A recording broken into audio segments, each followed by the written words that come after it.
let's go ahead and get started. Hey everyone. Hey there, Utbrot. Utbrot. I'm not sure what inflection to put on that. Is that I know I've asked you before, is that German? And yeah, thanks to the happy 1 year and for chilling. Just brought. Okay. Very cool. And yeah, nobody saw that I had yesterday's stream title on. Whoops. Oh, a Swedish word. What does it mean? I don't speak any Swedish. Hello there, Satan, and I see that we have Satan also with first redeemed and a Boozenate. Ah! Outburst. Okay, that's cool.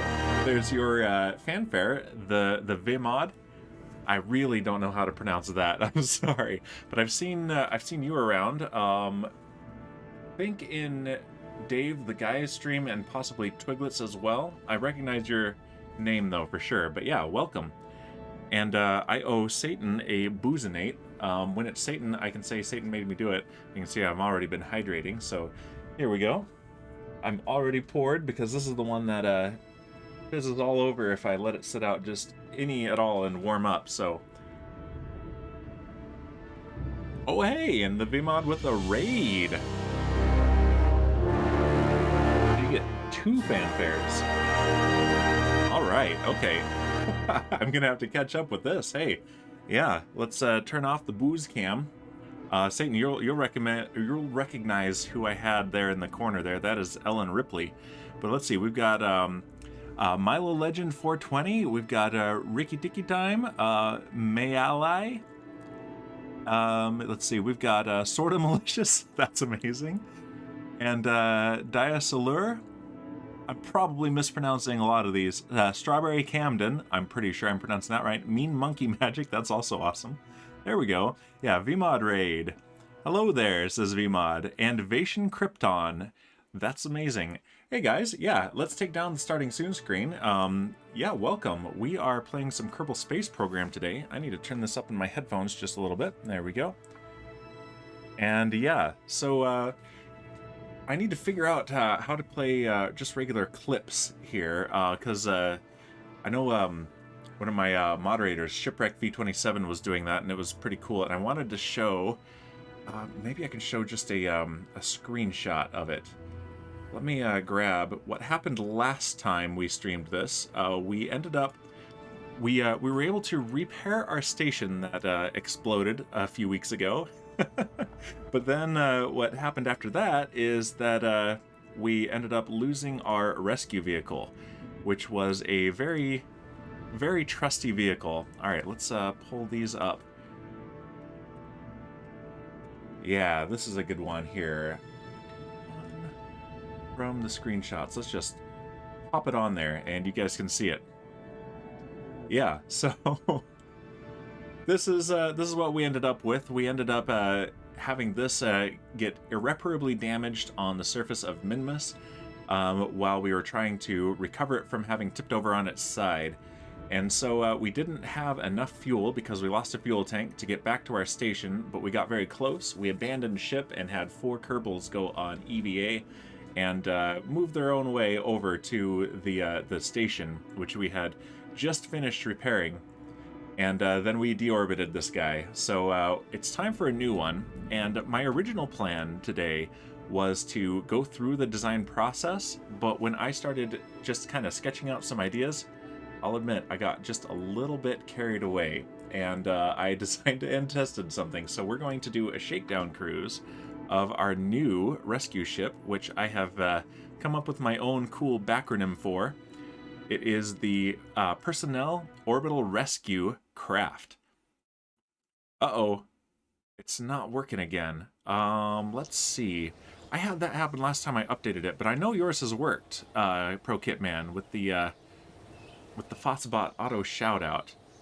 So, yeah, I don't know why that's working, so I'm going to manually shout you out. There's Kit, fellow First Craft member. And, yeah, famous for getting hit by drop creepers and being a weatherman. So, yeah, last time it was P.O.R.K that it didn't work for. Strange, it works on my machine, says Rod. Yeah, exactly. It worked in creative mode, jeez. Sort of Malicious says, what date is it? Can't be the end of May already. I know, right? It's already the end of May. What the heck? Impossible. So, yeah, we've got a new ship. Let's take a look, though, since we got a bunch of new people. I swear it was the 28th yesterday. I know, right? I swear it was like the 4th yesterday. So, let's go to Arcadia Station. May it be the end. Oh, no. Actually, it's June in Europe already. Don't tell us this. Don't tell us this. That's very rude. Oh, geez. Time stopped in mid-April. When I lost my job, says Kaylee. That's true. Hello, Kaylee. And your auto shout-out is not working either. So we'll do the Kaylee command instead. It's supposed to do this. Kaylee drew an amazing picture of my cat, Aria. She does art in Minecraft on her channel. Definitely check out her links there, including her Twitch. But yeah, very, very fun time there. Welcome, Kaylee. I see you got the time zone conversion right today. So realistic. It's a very cool style. She does that digitally in Procreate on the iPad. So yeah, this is our station. And a little while back, we ended up with a bug. In Kerbal Space Program, big bugs tend to be referred to as the Kraken. And this thing, while we were trying to simply remove a battery from this ship docked to it, just started wiggling, and it shrugged, and it flew into pieces. So then we spent a couple streams, among other missions, gathering up the pieces, which all 6 of these spokes were intact, thank goodness. So these were brought back, and our rescue ship was okay. It isn't anymore. But then we had to launch a new station hub and dock these all to it. In the process, we've encountered another bug. This is a very buggy game. The space forklift can no longer undock. I don't know why. I was troubleshooting that today. I found some suggestions, some very helpful suggestions, but they didn't work. So we can undock any of these other nodes. So I think what we're gonna have to do is say goodbye to this and this that it can't undock from, and bring up both of these, this little node here and a new space forklift. It'll be Space Forklift 2. So that's going to be in the near future. But the other thing that I promised was a launch to Eve. And Kaylee with her new emotes, the blush emote. And Kaylee says, okay, I have to go downstairs for caffeine, and I'll return if I don't fall on my butt. Wish me luck. Bastion Bat Ion, I'm not sure which it should be. Krypton, thank you for the follow, welcome. And Brat says, once again, happy 1 year. Hope you will enjoy the stream anniversary. We got a dip, there's a storm coming, and I love that show. It's 2 a.m. already. All right, thank you, Brat. You enjoy your evening. And Krypton says, there are no bugs in this game. They are engaging features. Who doesn't want to get attacked with a space kraken?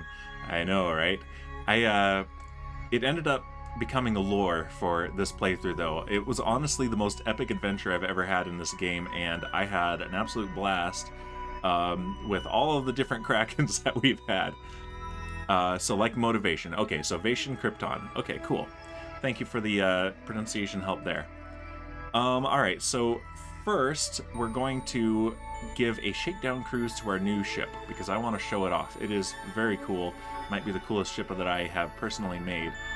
And then we are 51 days away from our transfer window to Eve, which is an analog to Venus in this solar system. And so we're going to design and launch a mission to Eve. We have a contract to place a satellite in a tundra orbit, which is a very highly inclined and highly elliptical orbit, and it will pay very nicely. So let's see. Aboard this station, we have some Kerbals that were named by viewers. We have Bowsy, named by Bowser, who is another fellow First Craft member. Munchie, who is the bearded dragon pet of Niainti, another First member. Optimus Prime, which is one of several that were redeemed by Satan.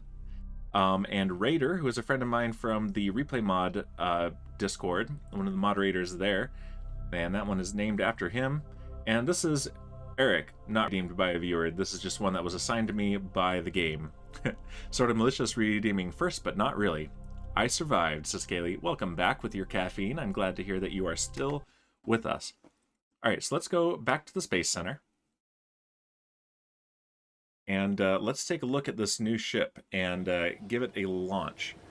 And yes, in a backup of this save, I developed and tested it, and I'm very excited for this. I've been streaming for 3 years, says Kaylee. That's true, yeah, because you were definitely already going when I started. I had no idea how long, but yeah. Very fun streams there, both the art and the Minecraft. Usually it's art. I should just paste my 3-year anniversary. Just passed, okay. Very cool. Yeah, congrats on 3 years then, Kaylee. Yeah, I've enjoyed all of your streams that I have been in, and I'm still picking up points for another cat picture, because I have 2 more cats, and you're gonna paint them. Alright, here it is. The Personnel Orbital Rescue Kraft, P.O.R.K. And it's 4.0 because we are retroactively calling the previous rescue crafts P.O.R.K. Because it's way better than simply Rescue 1, Rescue 2. Sorry, I have a homosynonym issue. The VMod says, sorry, it is 2 a.m. and I do need to sleep. Have a great rest of your stream. Yeah, thank you for stopping by and thank you for bringing the raid. That is fantastic. And yeah, you get some sleep and I'll catch you another time. And let's see, you stream too, don't you? I'm going to, can I follow you from here? Oh, right, this, I need to rearrange my OBS because it doesn't give me that option from here. Oh, but I can pop this out and give you a follow. Yep, I'm definitely going to catch one of your streams. Thank you. All right, so here it is. And this is, except on Kerbal, where the gravity is too high, a vertical takeoff and landing ship. So the best one of those that I have made. So we've got 6 engines right here on its belly that are the landing thrusters. And it does not have the thrust either with those or with these main engines to take off on its own from Kerbal. Yeah, VTOL, exactly. But from Minmus, it can do so fairly easily, and as long as it is not fully fueled up, which it wouldn't be by the time it got there, it can do so from the moon as well. And it's got room for, let's see, 6 Kerbals.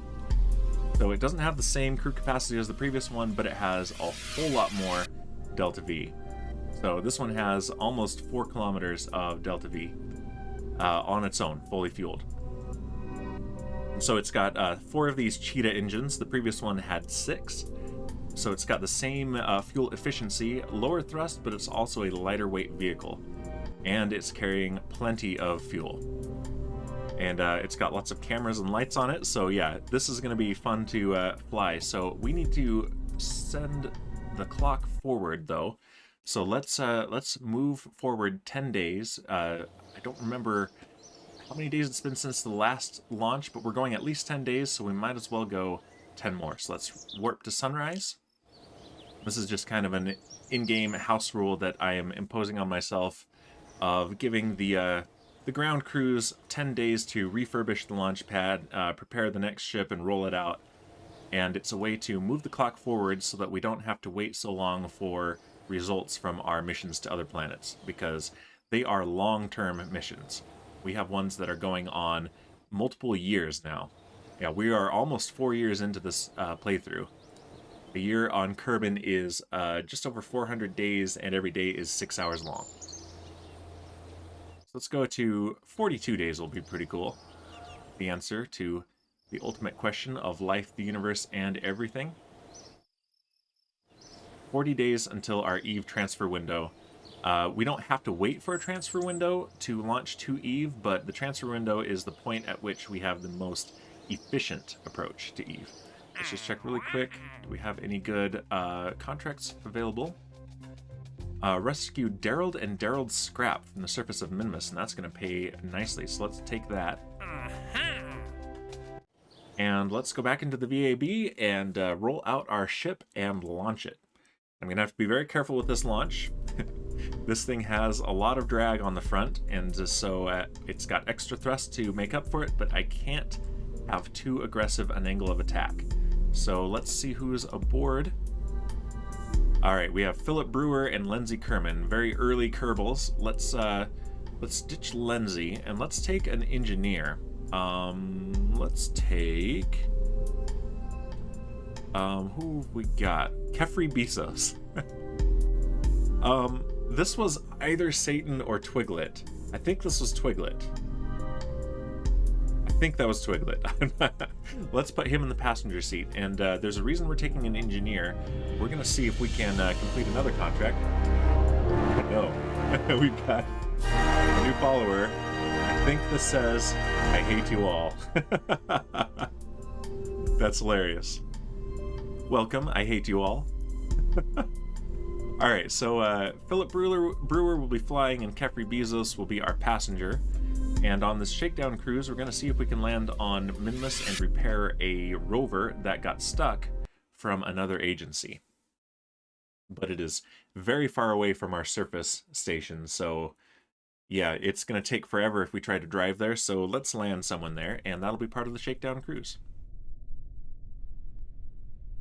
All right, here we go. Philip is ready, Kefri Bezos is ready, and let's check our staging. So we've got our main engines and the launch clamps, separating the solid boosters, stage separation there, and second stage engine. And then we have our main engines for our ship and our landing engines for our ship. And they're in different stages for a reason. And we'll probably actually be changing the action groups when we get up there. Yeah, let's do that later though. Oh, and let's double check these as well while we're here. ADD moment here. Okay, so here we... Oh, that's right. In landing and deorbiting our other rescue mission, rescue ship, we finally finished the explored Minmus contract, because that has been in orbit of Minmus and then came back. And it's been to the surface of Minmus. So yeah, we actually... That turned out very nicely. Yep. For Minmus, yeah, already reversing parts of the vessel from Minmus for other missions. Well, I think you mean scrapping it because we crashed it in the ocean. Yep, explore Minmus, and that's one of our surface science stations. All right, let's pull up the MechJeb flight recorder so we can get our cool graph. Full throttle, stability assist is on. All right, I think we are go for launch. Let's watch it from our onboard external camera. And we are go in 5, 4, 3, 2, 1, and liftoff. The Arcus 2 medium launch vehicle carrying the P.O.R.K 4 rescue vehicle. And the vehicle is pitching downrange.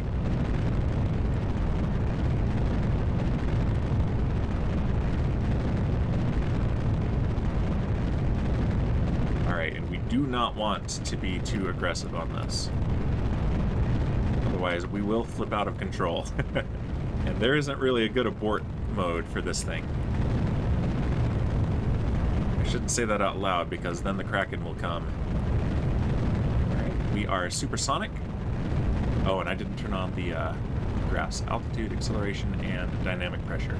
Yep, that dip in acceleration is because of the pressure from passing through the transonic regime past Mach 1.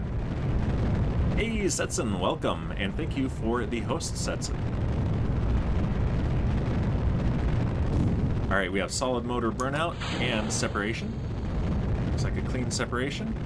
And we're also well past maximum aerodynamic pressure. Let's change to orbital reference here. Now the air is thinner and we can have a more aggressive angle of attack. Who are you rescuing this time, says Setson? We have several rescues in progress, and let's see, one of them is redeemed by Satan. We've got Hannibal. We have main engine cutoff, stage separation, and second engine start. We're going to pitch down towards the horizon. Here we go. We also have... who do we have? Let's go to our contract window. We have Dan Bear Derp, redeemed by Elric the Troll King. Jordan, redeemed by Shipwreck, that is Kit's fiance. Oscar, that is Elric's cat. Yeah, there's Hannibal, redeemed by Satan. And we also have Haley. That's one I redeemed. So yes, as a thank you for the artwork, I put a Kaylee in there. So, all right. Let's go back to pointing prograde. And yeah, we've got a lot of cameras on this thing. We don't need this anymore. Let's get rid of the graphs. That's a landing camera. There's a night vision camera on the front. There we go. Let's go to telemetry view. There we go. There's always a rescue, Setson. I told you. That's true. There's always a rescue. Alright, and let's actually point directly at the horizon here. Yeah, we're probably going to have leftover fuel in the transfer stage, the upper stage, and that is fine. So this has a docking port right here on the top, just like the other one did. And that's the main docking port for docking to the station. It also has one on the back and one on the front. And so those will be useful for various things, like we can attach one of the grabbers, the claw, to the front for some of these rescue missions.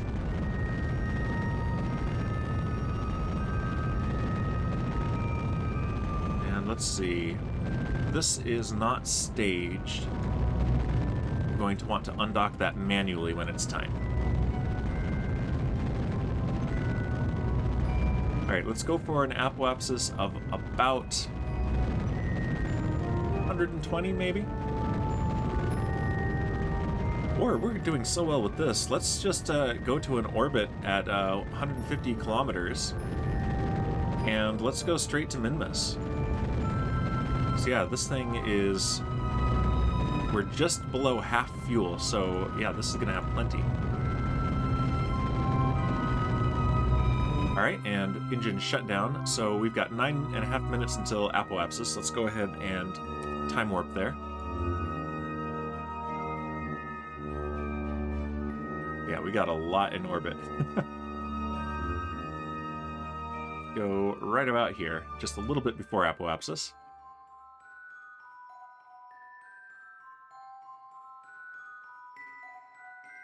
Point prograde. This thing carries a lot of monopropellant too, about twice as much as the previous ship did. In fact, this whole tank right here is just monopropellant, and there's a little bit more here and here.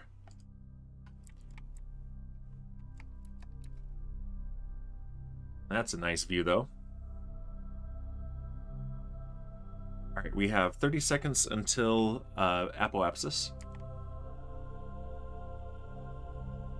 Always satisfying to have good full LEO.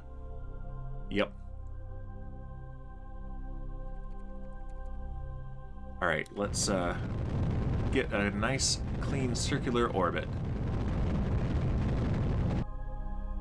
That's plenty good, and let's choose our target is Minmus. All right, so Minmus is here. By the time we reach it, it will be about here-ish. So not the ideal time. We're going to have to do a plane change, but that's okay. We've got the fuel for it. So yeah, Minmus is on an orbit at 6.3 degree. Yeah, LKO. I thought that's what you meant. I figured it was either that or LFO for liquid fuel and oxygen, but I thought it was LKO. That's how I interpreted it. Definitely good to have a good low Kerbal orbit. So let's put a maneuver here, and let's see. Let's plan our approach. Of course, most of it will be prograde.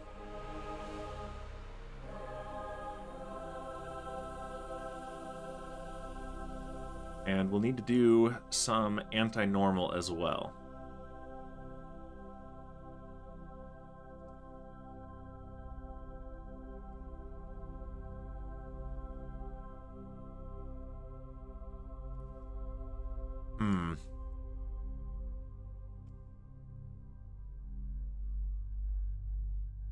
So what we can do, let's take out the anti-normal component of this. And let's just burn prograde for here. And then we'll do a correction maneuver right here at the ascending node. Since it's the ascending node, we'll need to burn anti-normal, which is 90 degrees to the south of the orbital plane. And this, if I pin that, that will bring us into plane with Minmus. Was that an approach? No, it was not.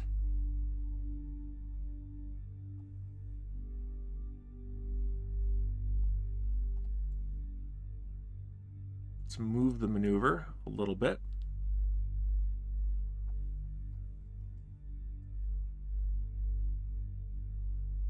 This is the main part of the game. This and designing the ships. And of course now we're dealing with the UI of this game being just the worst. I'm hoping for a much nicer UI in Kerbal Space Program 2. That's something that I say every stream, I think, because it's incredibly true. Alright, actually let's change this one.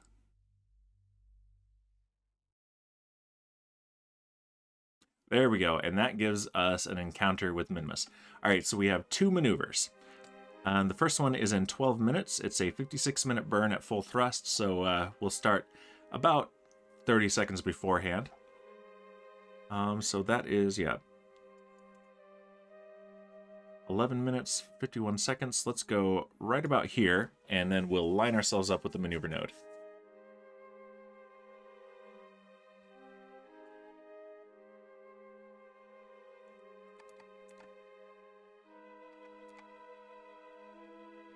Two minutes away. 1 minute away. All right, let's face the maneuver node. Once we get a pilot outside of Kerbin's sphere of influence, I think is when we'll get them leveled up so that they can actually manually hold the maneuver node, which will be very helpful. Not that it's difficult for me to do, but it'll be handy to just say, all right, pilot, just point at the maneuver and do it. All right. And second engine start. Start number 2, SES-2. As the cool people say in the real rocket launch live streams.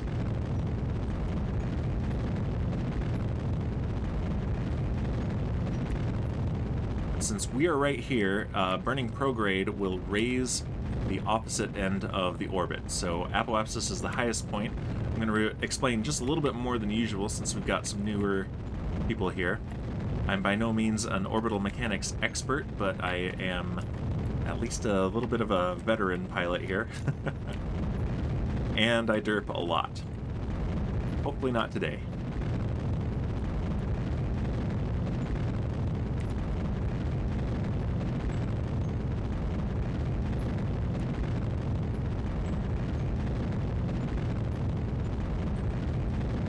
Alright, just chasing that vector, and then let's go very low thrust for the end so that I can be very precise. 20 meters per second to go. There it is. Alright, that is pretty good. So now I do need to adjust this next maneuver because we're not perfectly on it.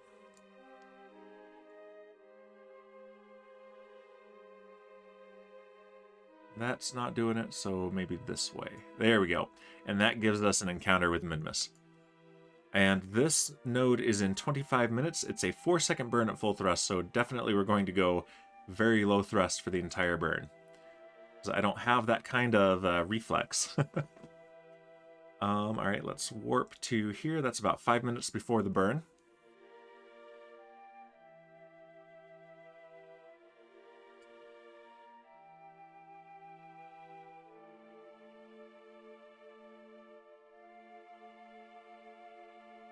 Let's point towards the maneuver marker, and it's not going to move much because there's barely any curve between here and the node. Every path in space is curved, though.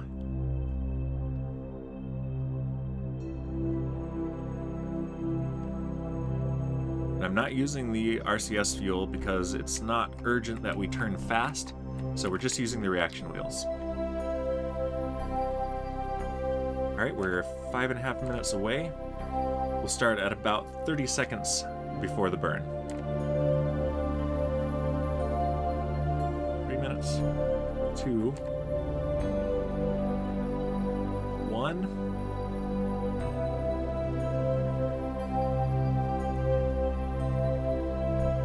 Alright, we'll burn in 5, 4, 3, 2, 1, and start. And again, very low thrust, because we only have to change our velocity by about 80 meters per second here.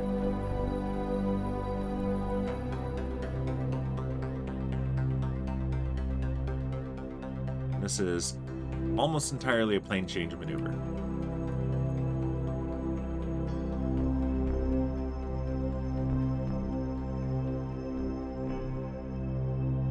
We can see our relative inclination dropping up here. That's exactly what we want.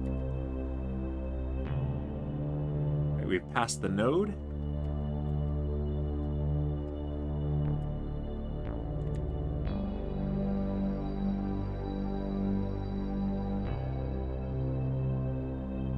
And that is an encounter with Minimus.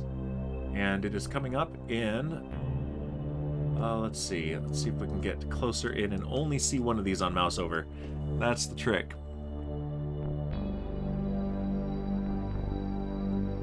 Nope. But it's in about 9 days. Kit says, I had to do a plane change maneuver on my last layover. Wow, Kit. Wow. Kit, you are fired. Just saying. And this is perfect because this will run the clock forward, but with a good use of our time instead of just letting it pass. So... let's go to about here. That's 6, almost 7 days. Let's go ahead and warp and watch Kerbal disappear behind us. We've still got our transfer stage. Kit, you might want to put one of your totems in chat for, you know, recovering from that one. That was a sick burn, wasn't it? I'm pretty good at sick burns. Alright, we have... it's barely an encounter, though, so that's okay.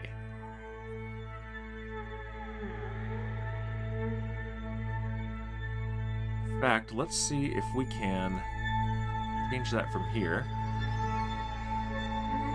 We want moon periapsis. That's 2 million meters, 2 megameters. Using my totem? Rude.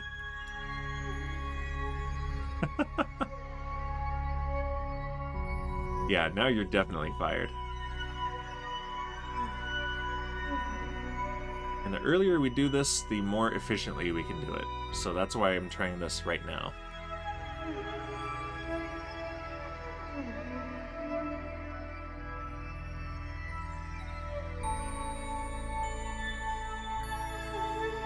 And I actually don't mind if this is going to end up very inclined, because that gives us a lot of coverage for choosing our landing spot.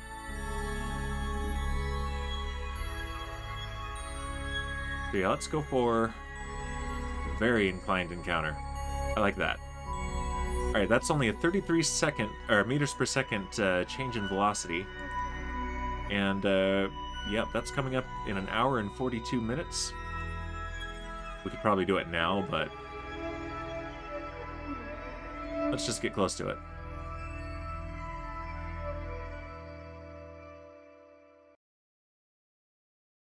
12 minutes away. Let's get closer.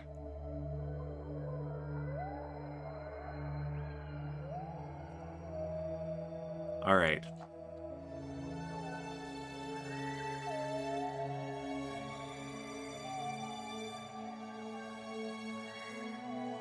Very cool. Let's point towards the maneuver node, which is right down here. No time warp, says Evasion Krypton. It's cheating. All right, you want to sit here with me for 10 days while we wait to get to Minmus? I'm down. I actually saw someone. I didn't get to watch all of it, but I saw on Twitter that someone was doing a. I think it was Marcus House, a big name in Kerbal, was doing something that I've wanted to do for forever, which is a real-time mission to the moon. Not Minmus. It takes forever to get to Minmus relative to the moon, but it was basically, I think he streamed for like 20 hours or so. He wasn't at the computer for the whole thing. Ah, dang it. It's not working there either. Why is Fossa being like this? The only thing I changed, I added one for Kaylee, and I changed P.O.R.K so that it didn't just say Buffalo, because that joke is only good once. So I'm going to shout out P.O.R.K, who's lurking now. Thank you, P.O.R.K. Oh, it was Matt Lown. Okay, yeah. It was either Matt or Marcus. Agent says, yeah, you seem like a nice guy to hang out with. Well, thanks. I'll pack a lot of snacks and beers on the ship, and it'll be a 10-day trip out and a 10-day trip back, and we might die. And darn it, Fossabot. Fossabot will get their act together, and it'll be fine. Okay, so we've got 1.5 minutes. Let's time warp just a bit, you know, cheating and all that.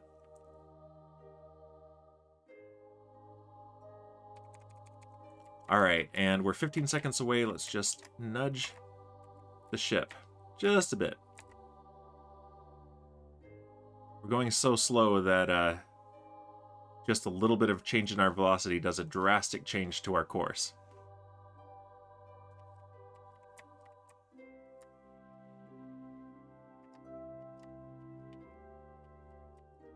Almost there.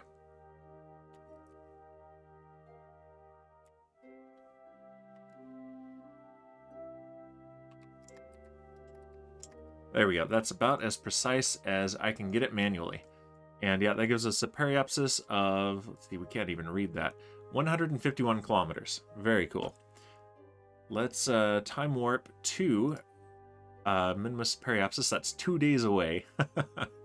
Yeah, we're going slow. We're going 91 meters per second relative to the surface of Kerbal.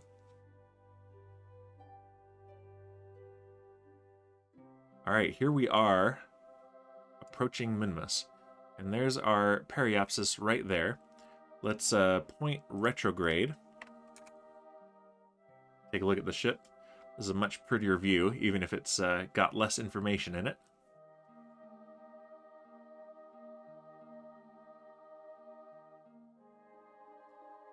And yeah, we still have 1.2 kilometers per second delta V using this tank. We're going to have to ditch this tank before we land because that's going to throw off our balance. But just using this to get here means that we have so much more fuel to work with at this point in the mission. Because normally, if we were using the built-in tanks, we could refuel at the station, and then we'd probably use at least a quarter of the fuel to get here. Maybe more. All right. Yeah, 2 hours to periapsis. Let's warp there.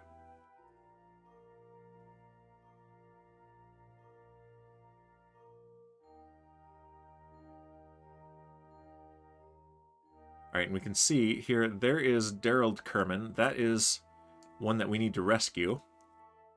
That's the one that we just accepted.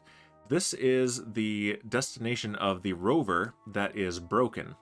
And we need to fix that rover, and yeah, we don't have the stuff for fixing it, do we? Might have to grab a battery from here. Yeah, that's gonna be interesting. Yeah, we might run into the Kraken if we do this. But we're not docked to the station, so here's what we're gonna do, just in case physics goes weird. Like, if it's a design issue with the ship, then I will just go with it. But we're going to get an orbit, and then we're going to have Kefri Bezos go on a spacewalk and remove a battery from this right here. And Satan is asking if is there ever alien bio outbreaks in the refueling stations on this game? Well, if there is, then we're gonna have to call in Ellen Ripley right there to deal with it. Not that I've seen, anyway. Okay, we are 5 minutes away from periapsis. Let's warp just a little bit farther.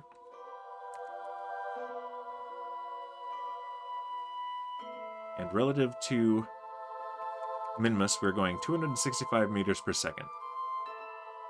Elric redeeming Buzinate. Alright, let's get our capture orbit, do our capture burn, and then Buzinate. And hydrate. Okay, there it is, and we have periapsis 151 kilometers. Let's get apoapsis about the same. That's it, man. Game over, man. It's game over. Very nice. Thank you, Elric. All right, let's do this. We've got Buzinate.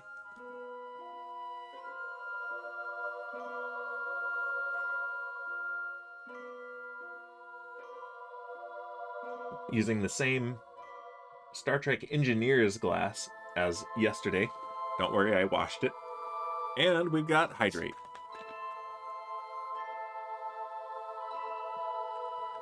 Got to keep Hangover Dan away.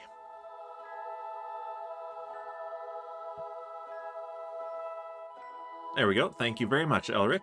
Watching out for me, especially with Shipwreck not here to do it. So let's take a look. Let's focus the camera on Minmus. There we go. So there's our orbit, and yes, we are highly inclined. We're at a 63-degree inclination. And we need to land right here. Trick is that that is going to be moving as Minmus rotates. So I think we're actually going to... We're going to come in closer. Let's drop our orbit. In both of these. It's easier to read from here than up here, especially for stream. All right, 75 kilometers. Let's go about 40 kilometers. Let's get in nice and close. There we go. And then let's warp to our periapsis. Setson with the lurk. Thank you for dropping by, Setson. Enjoy your lurk. Alright, and this is going to reorient the ship towards periapsis. Needs to turn around now. I still miss the persistent rotation mod, but it was making the Kraken worse. And let's circularize.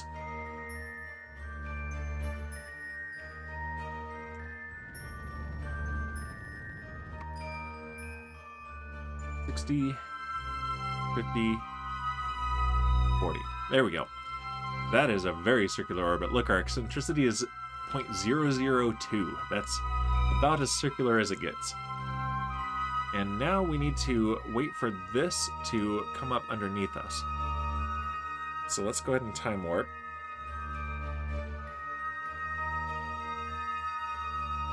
You can see as we're orbiting, Minmus is rotating.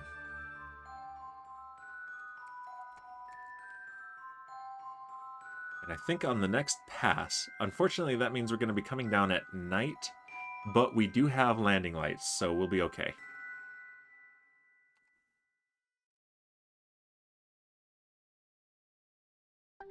Alright, there we are. Let's ramp up the time warp just a little bit more.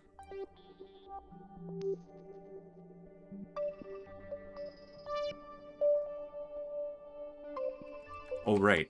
We needed to remove some parts from this. Okay, so while we're coming around, let's go back here. And I don't generally like to do quick saves. We're doing kind of like hardcore mode-esque. But just in case this thing starts shaking itself to pieces because of the game miscalculating things rather than a design flaw, quick save. Alright, and Kefri Bezos, you need to go on EVA. Turn on your helmet lights, there we go, and let go. And there is the jetpack. And he's got a parachute too. Don't know why you need a parachute, Kefri. But yeah, I think we determined last time that what this rover needs is batteries and solar panel.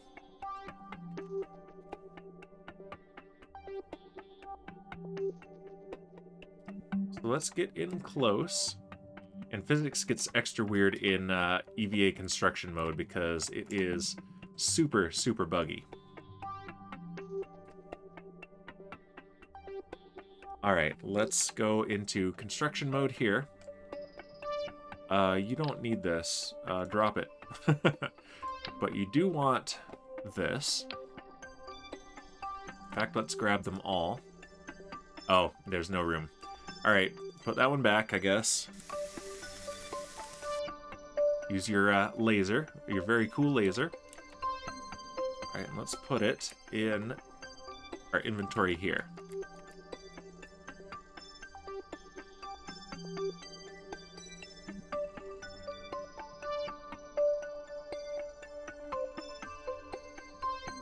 Really? Okay, here we go. Mark II inline cockpit. Pop it right there. Alright, now go back, and we want one of the batteries as well. At least one of the batteries.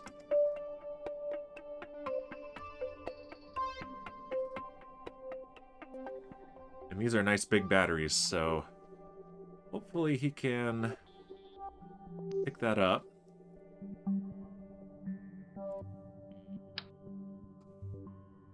Yep, it's a big battery. Alright. Let's grab it to stop it from moving like that. There we go. It's still moving.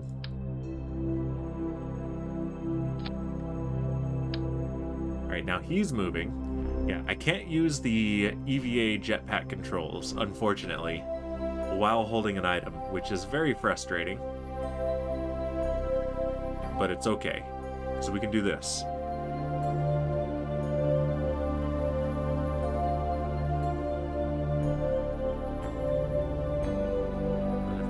Drop it, I can adjust our trajectory. There we go.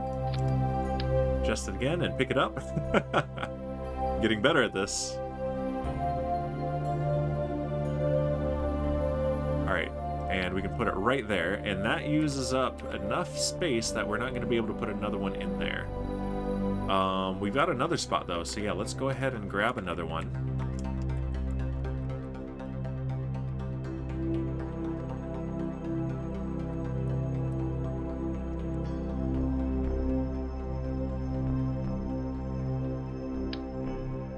Nope. That is not what we wanted.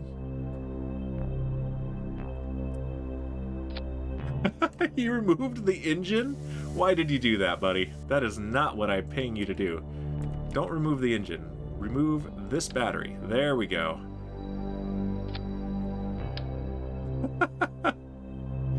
Oh, Kefri Bezos.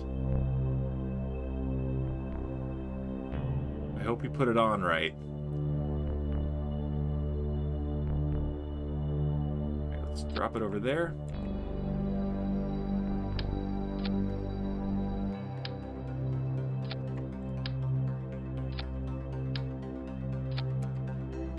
Little course corrections, and then pick up the part. Oh man, that one little change, if I could use the EVA controls while doing this, would be huge. Alright, there we go.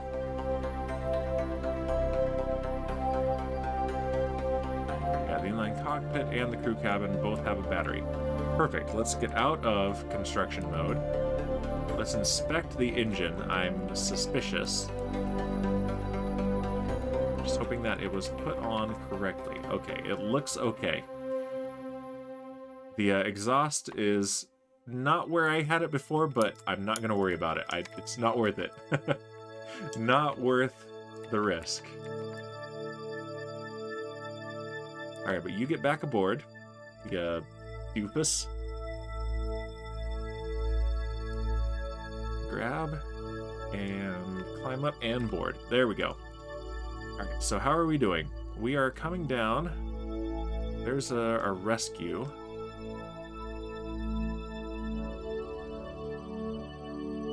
Alright, let's time warp a bit, and then as we come back around, we're going to be just gonna pass too far.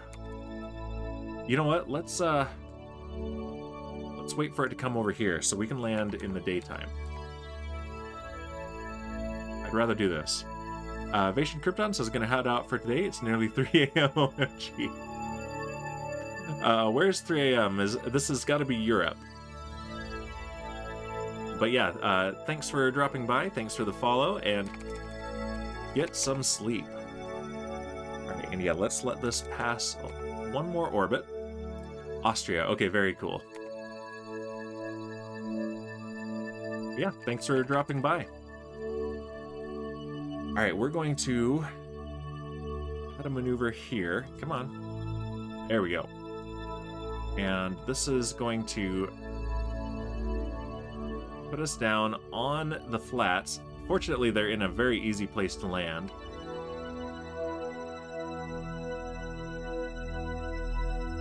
We need to account for the rotation as well. So that should be pretty good. And that's in 12 minutes. Let's warp to here. That gives us 2 minutes of lead time. Yeah, you can see this going towards my target there. So I think we're also going to add a little bit of radial out so that we have a little bit more time. There we go. There we go. And that's in 1.5 minutes. Let's time warp just a little bit farther. There we go. We're 30 seconds away from this node. Let's go ahead and start gently burning now.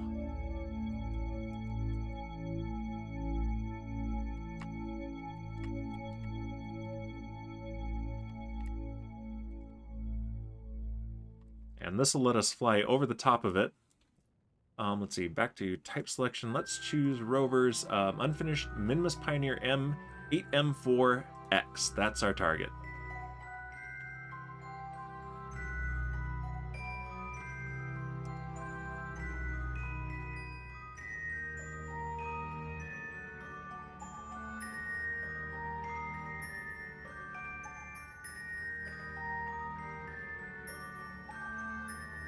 Okay, almost there. And yeah, we're going to want to give ourselves even more time, I think. So we're going to burn a little bit radial out.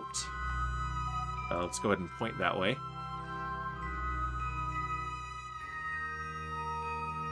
No longer need that maneuver node. And it's going to take us about 10 minutes to get to the surface.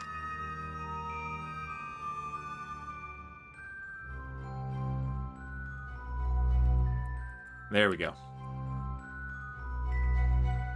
All right, so let's get right over the top of it and then ditch our transfer stage. We're going to use this for now. There it is right there. We're 66 kilometers away.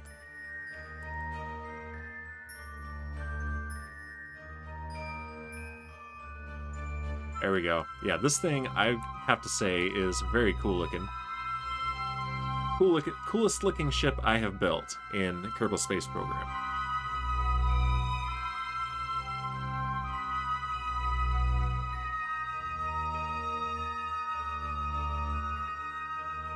So Kaylee, you were mentioning last time you saw this planet how unnaturally smooth the surface was. That's because we were on this frozen ocean. So yes, it was perfectly flat.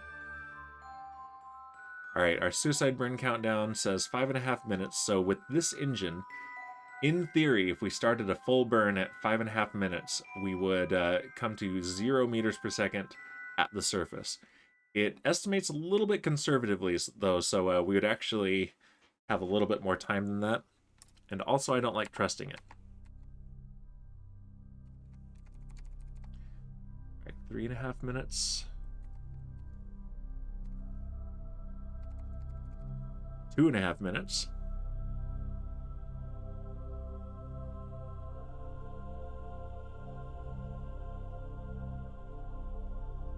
Let's burn a little bit upwards from retrograde.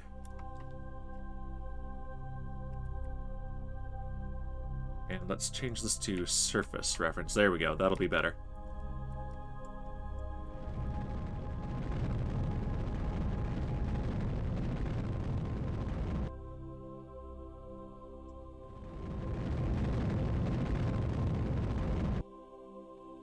Beautiful. Okay, so that's going to take us very close. And we have 4.5 minutes now before we need to be concerned. Switch back to focus on our ship. There we go.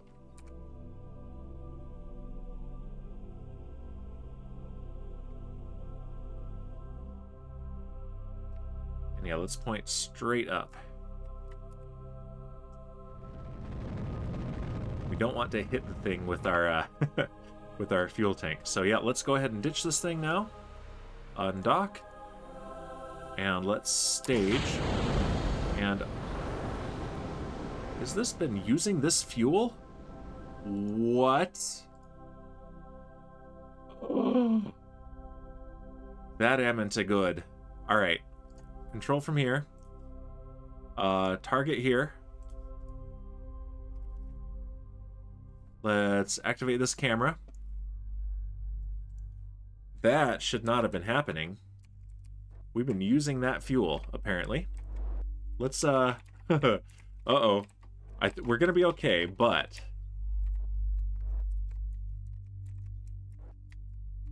Not good. Okay, so we cannot dock with that. That's alright. Control from here. And yeah, let's swap between modes. Okay, well. I dislike this very strongly.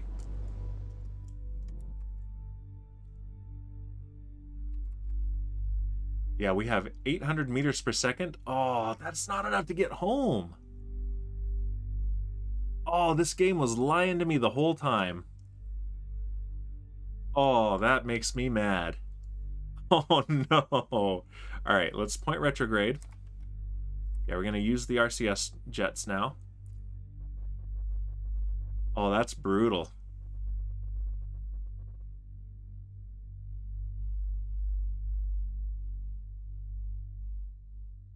All right, we have 1.5 minutes before our suicide burn is needed. It's a good thing this is Minmus and not the moon. We might be okay. Oh, nuts. All right, let's lower our landing gear.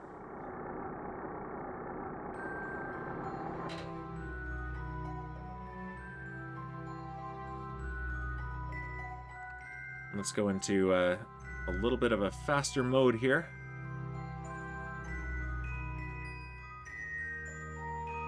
That's about to impact the surface.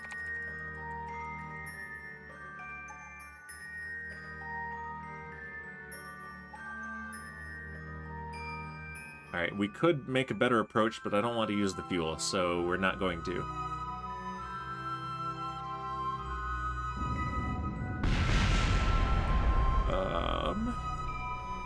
Control from here.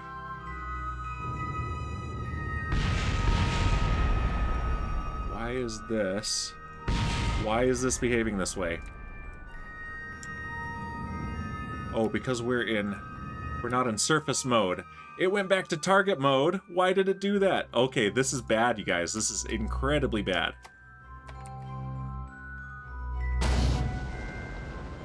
Oh, this is bad. I think we're gonna be okay, but I don't like it.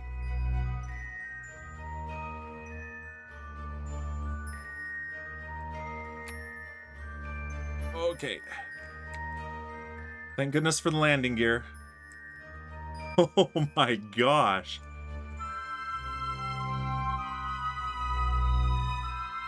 Whoa, whoa, whoa, whoa, whoa, whoa, whoa, whoa, whoa, whoa, what did we lose? Hopefully just a camera. Oh, we lost one of the caps here. Oh, this is a bad shakedown cruise, guys. This is a bad shakedown cruise.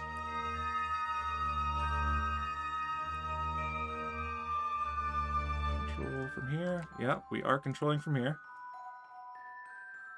We're slowing down. Need to right ourselves. Here we go.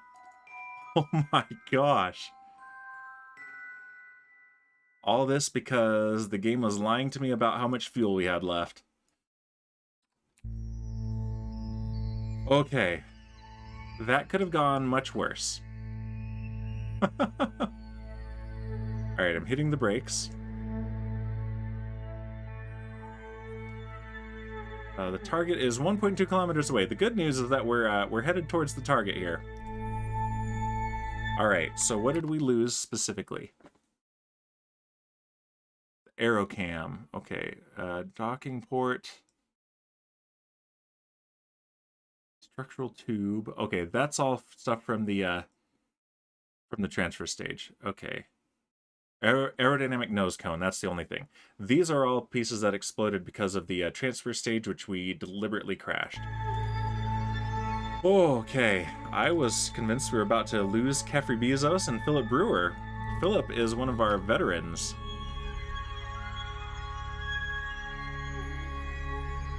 Oh my gosh. Alright, here's the cockpit view right here.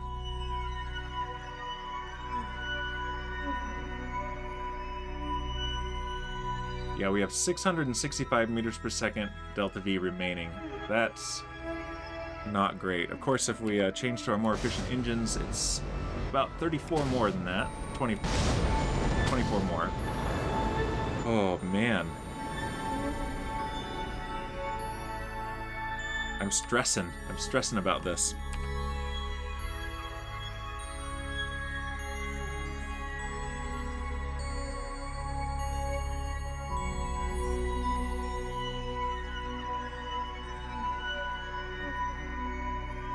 Alright, let's turn off the RCS. We don't need to be using that to remain steady here. We are on the surface. Yeah, that definitely could have gone better, and definitely did go better in my testings.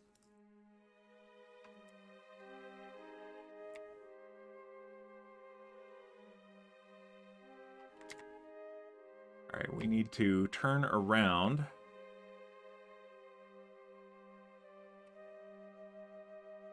For this, we can use the RCS. Though it doesn't appear to be doing anything.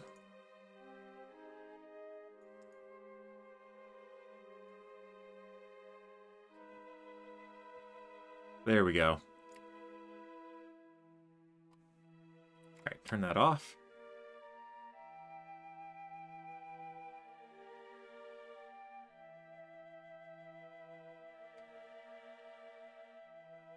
And we're not moving.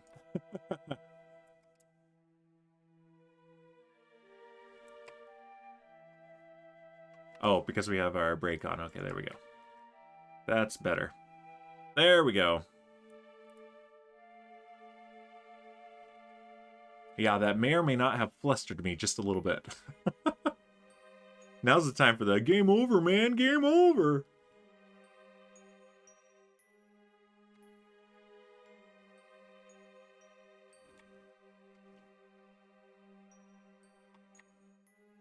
All right, we're going to drive.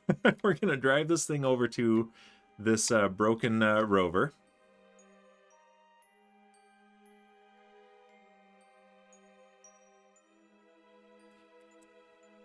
And let's propel ourselves a little bit with our RCS thrusters.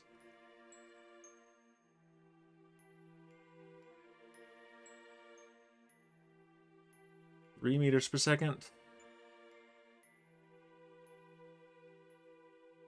And 4.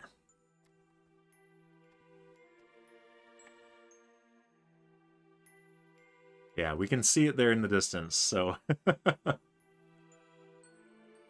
Woof!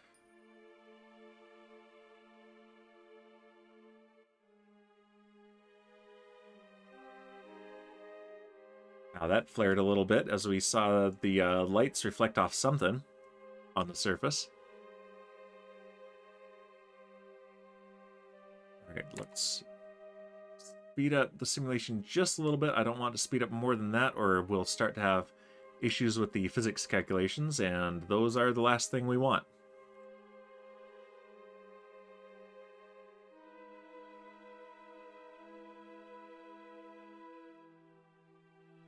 Man, that's a lot more dinged up than I wanted to be on a Shakedown cruise. Simulation Philip did way better than you did, Philip.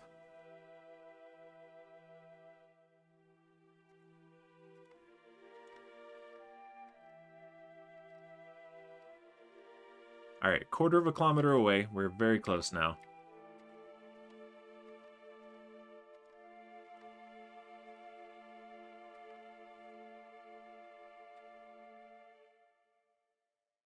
Applying the brake.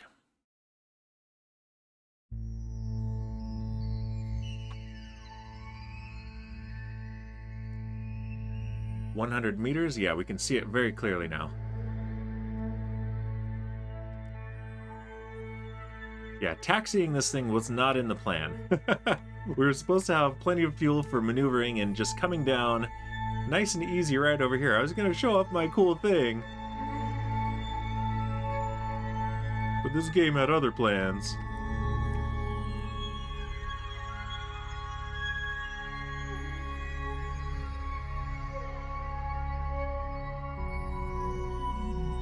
All right.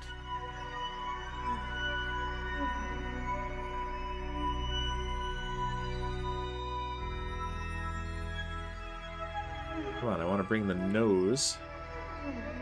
Let's use the RCS. There we go. I want to bring the crew cabins very close because those are where we've got our parts, our spare parts.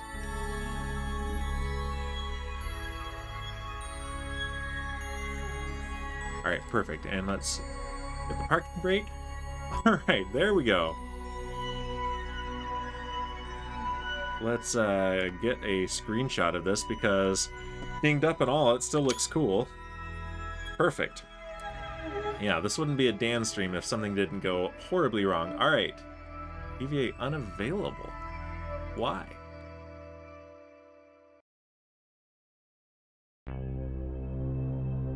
Excuse me, but why is EVA unavailable?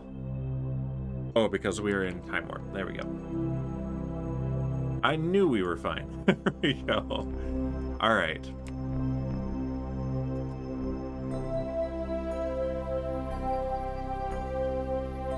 Yeah, nice graceful landing, Kefri. All right, go ahead and hop on over. Those lights are bright. Jeez.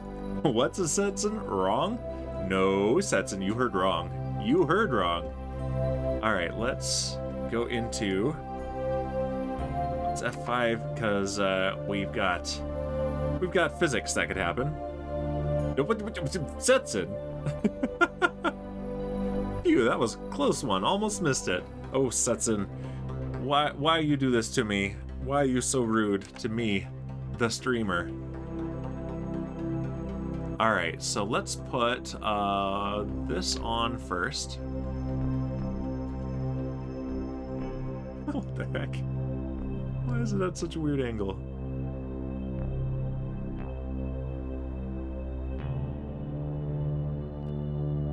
All right, that's fine. We'll just strap it on like that. That's cool. And we need batteries, so let's put this battery on. Yeah, let's just strap it on the top. That's hilarious. All right.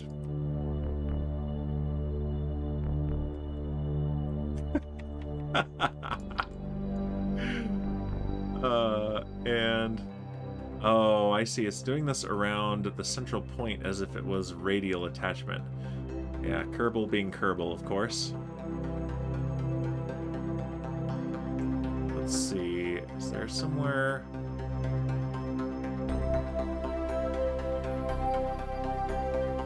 Do it like this. There we go. And he's not shooting his laser. Whatever. It's cool. Let's get out of IBA construction mode. And let's get a pilot on board here. Philip Brewer, you're up. Let's see if you can drive this thing better than you landed our new shiny ship, which is now all scuffed and dinged. Thanks a lot, Mr. Philip.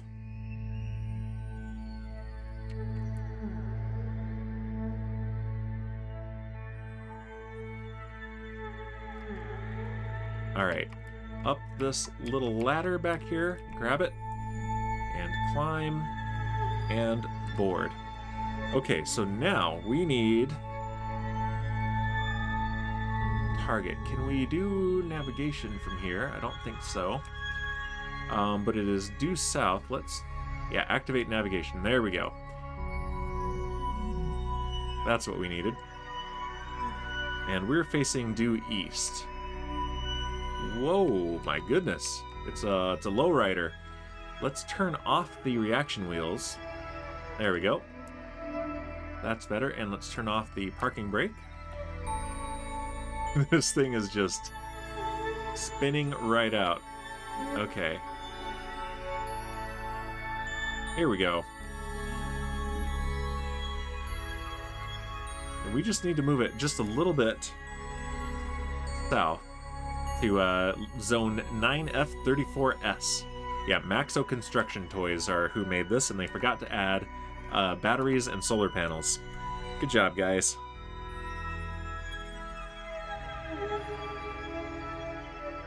How far away will it tell us? Yeah, that's not an actual target. But we'll know because we'll get a notification up here.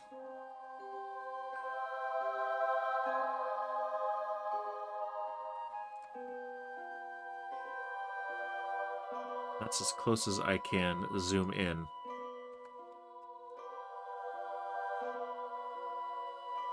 Okay, but yeah, this thing is really going now. I like that it's got little monopropellant thrusters on here.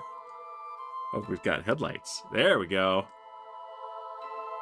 Does it have them on the bottom too? No, everywhere but on the bottom. So if we roll over, at least we can ride ourselves with little puffs of monopropellant.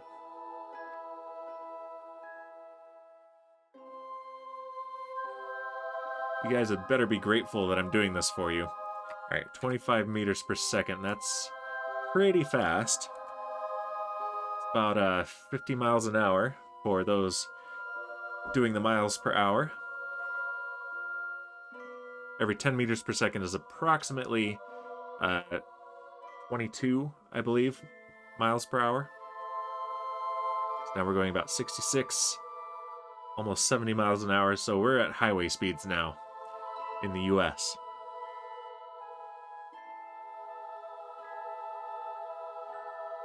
Meanwhile, I'm going to hydrate myself because my voice is feeling it.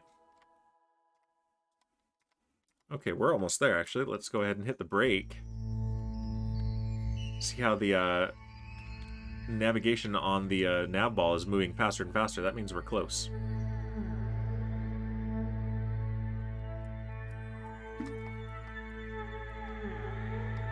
We're going to spin out. This is going to be fun. Drifting. Yeah, we're drifting right past it.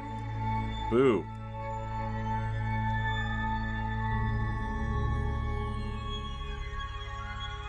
Watch out for that rock.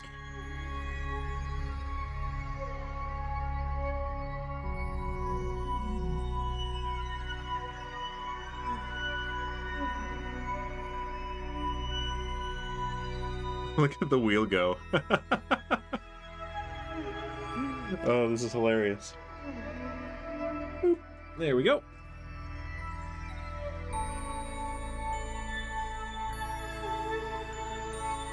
I guess we didn't get close enough for it to count, so we need to make another approach, unfortunately.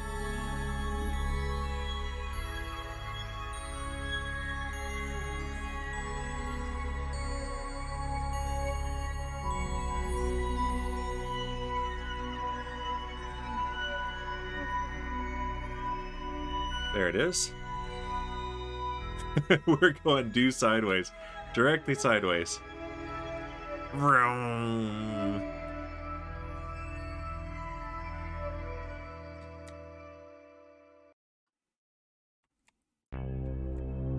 Alright, we want to get our prograde marker right on this navigational marker. We're pretty close.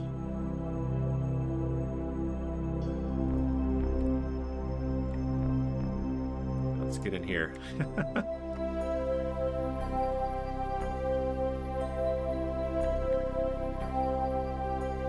There we go.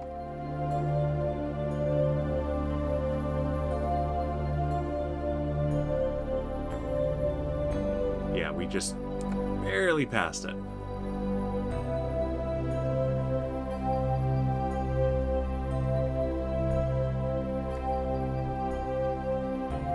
And do we need to stay here for any length of time? Let's see. Finish construction of a rover. Yeah, just move it. That's it.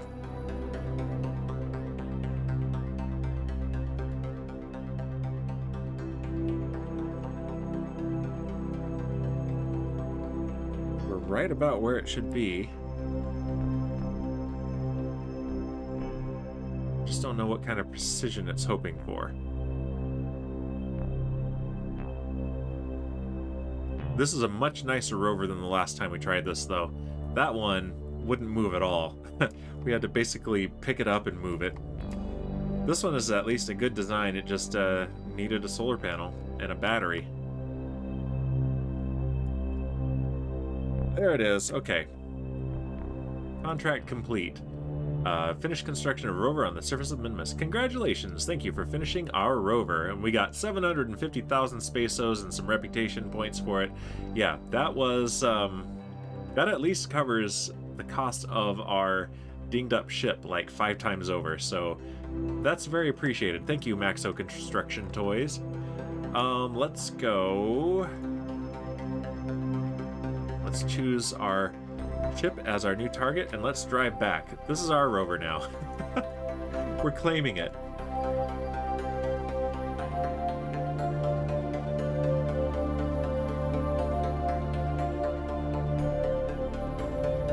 Yeah, we're just under 3 kilometers away. Okay, how are we doing now on points?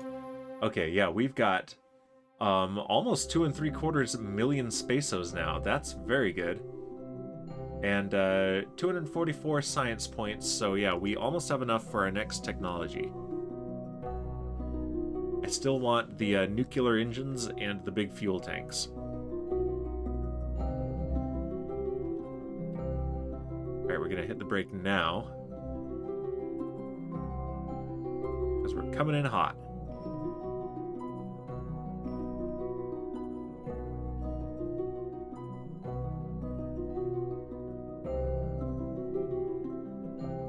Of course, we don't have a monopropellant on the front or back, so we can't use it for acceleration. Oh, jeez. I mean, it is a much better design than the other one, but it still has some questionable choices were made by the guys at Maxo Construction Toys. Yeah, we're hitting the brakes on a very slick frozen lake at very low gravity, so... Yep. In fact, let's just hit the e-brake so I can have hands free and adjust my posture.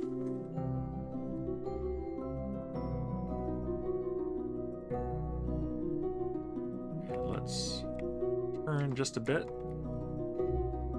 There we go. Wouldn't do to hit our ship. It's been dinged up enough, Philip.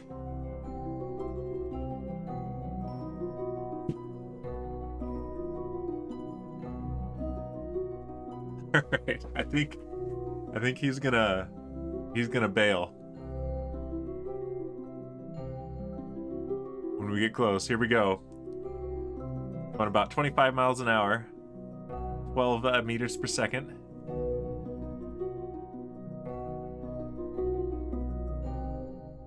And bail.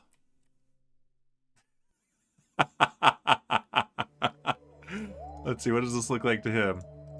Ah! This is what you get, Philip.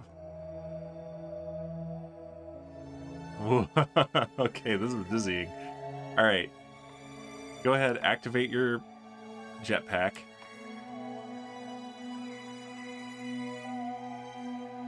There we go. Oh, he saw the back of his own head for a second. That was trippy.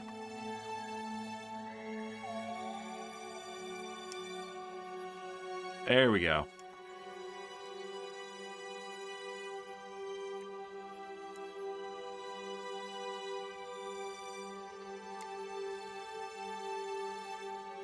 Now we're playing Jetpack Joyride.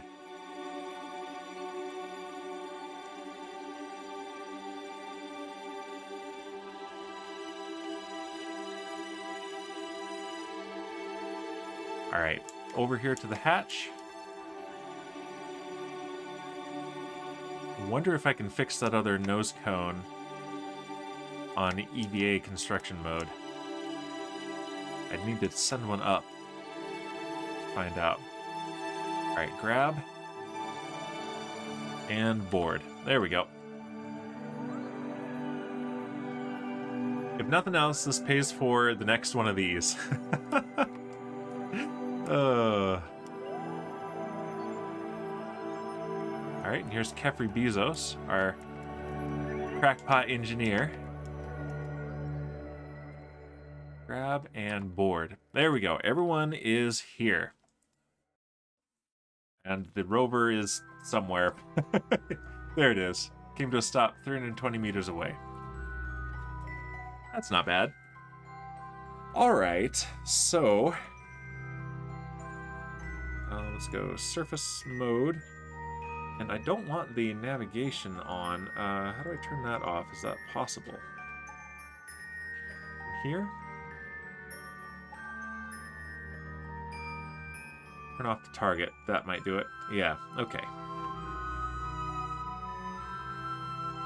Nope, navigation is still on. That's annoying. Alright, let's do orbital mode, actually. And what we want to do is take off the brake, and we're right about on the equator, which is nice. So let's point east.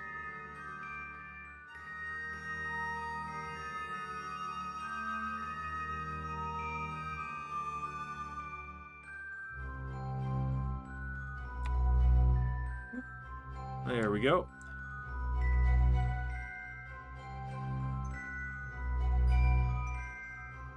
And let's get a little bit of speed.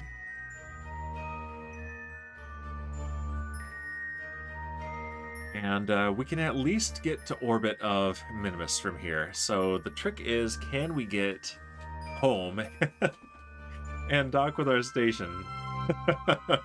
Or are we already going to be deorbiting this thing? That would be a shame. Alright, let's... We've got our landing and takeoff thrusters. Let's make sure we are controlling from here. Yes, we are. So let's go ahead and full throttle. What? No. Kefri. Oh, this is why we had such trouble. It was Kefri Bezos' fault. This is in a different stage now. That's bad. Okay, so that needs to be here. Kefri Bezos. You fool.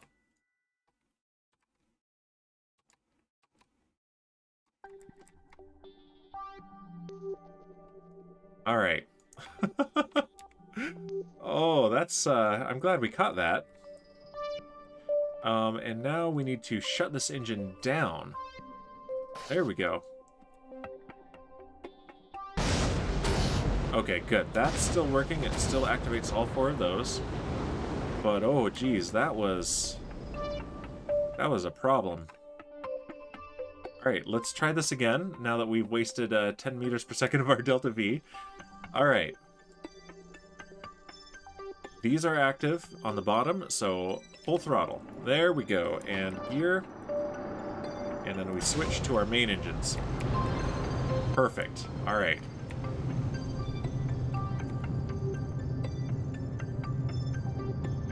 All right, our apoapsis is quite high. Oh, geez, I'm glad we figured that out, but no wonder we had so much trouble landing. Kefri, what are you doing? Alright, so there's Kerbal, so we need to, right about here is where we need to burn to escape and have our efficient return. So let's warp to there. Oh, we're too low. 3,000. Okay, so let's do this. There we go. Now we can time warp. Yeah, so when Kefri Bezos in orbital construction mode, or EVA construction mode, removed the engine and put it back on, it changed the staging. So it's a classic check yo staging moment that we shouldn't have had. We have 437 meters per second remaining. That's not going to be enough. Oh, this is brutal. Alright, we're going to see how far we can get this thing, and then we're going to work on our Eve launch, because I did promise that we would have a launch to Eve today. And Kefri won't have his hands anywhere on it. I'm going to have a talk with Twiglet about his engineer. Sorry I blamed you, Philip. It was Kefri's fault all along.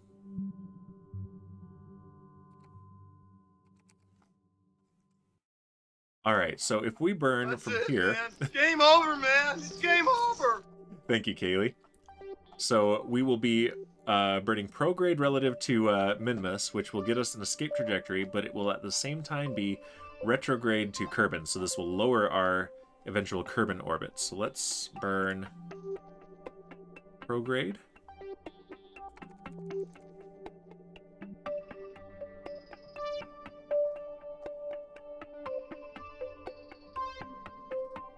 And there it is, right there.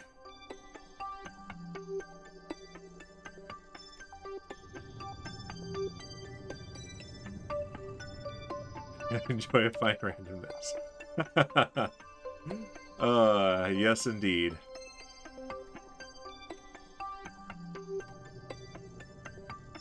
And there's our Kerbin periapsis.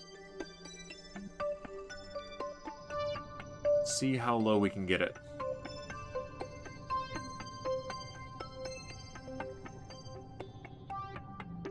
We at least want to be within the orbit of the moon, so that is good. Alright, let's call that good right there.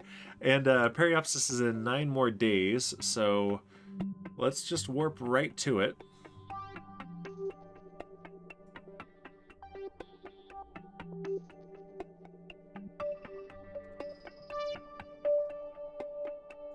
And let's watch Kerbin come up underneath us. There's the moon.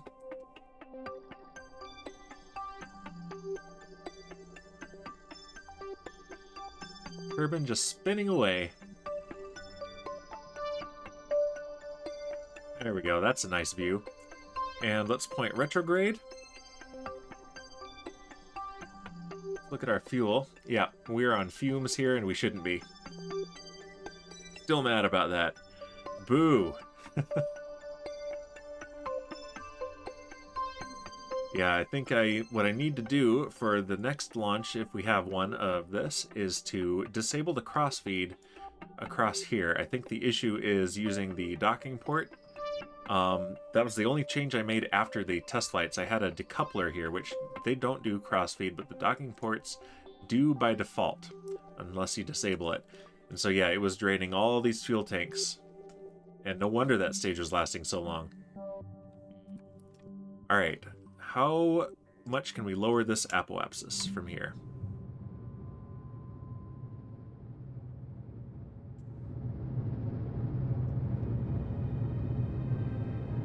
Okay, good. We can at least be within the moon's orbit, so we won't get captured by the moon. So, basically, what we need to do is send fuel to this thing. Yeah. Unfortunately, our space forklift is stuck to the space station, so that's no good. So let's leave this for now. Our Personnel Orbital Rescue Kraft 4.0 will itself need rescue. Blah, blah, blah, space stuff, blah, blah, blah. Very rude. Let's go back to the Space Center. At least we made a lot of money, so I can't be that mad at Philip and Kefri because they made us a lot of money.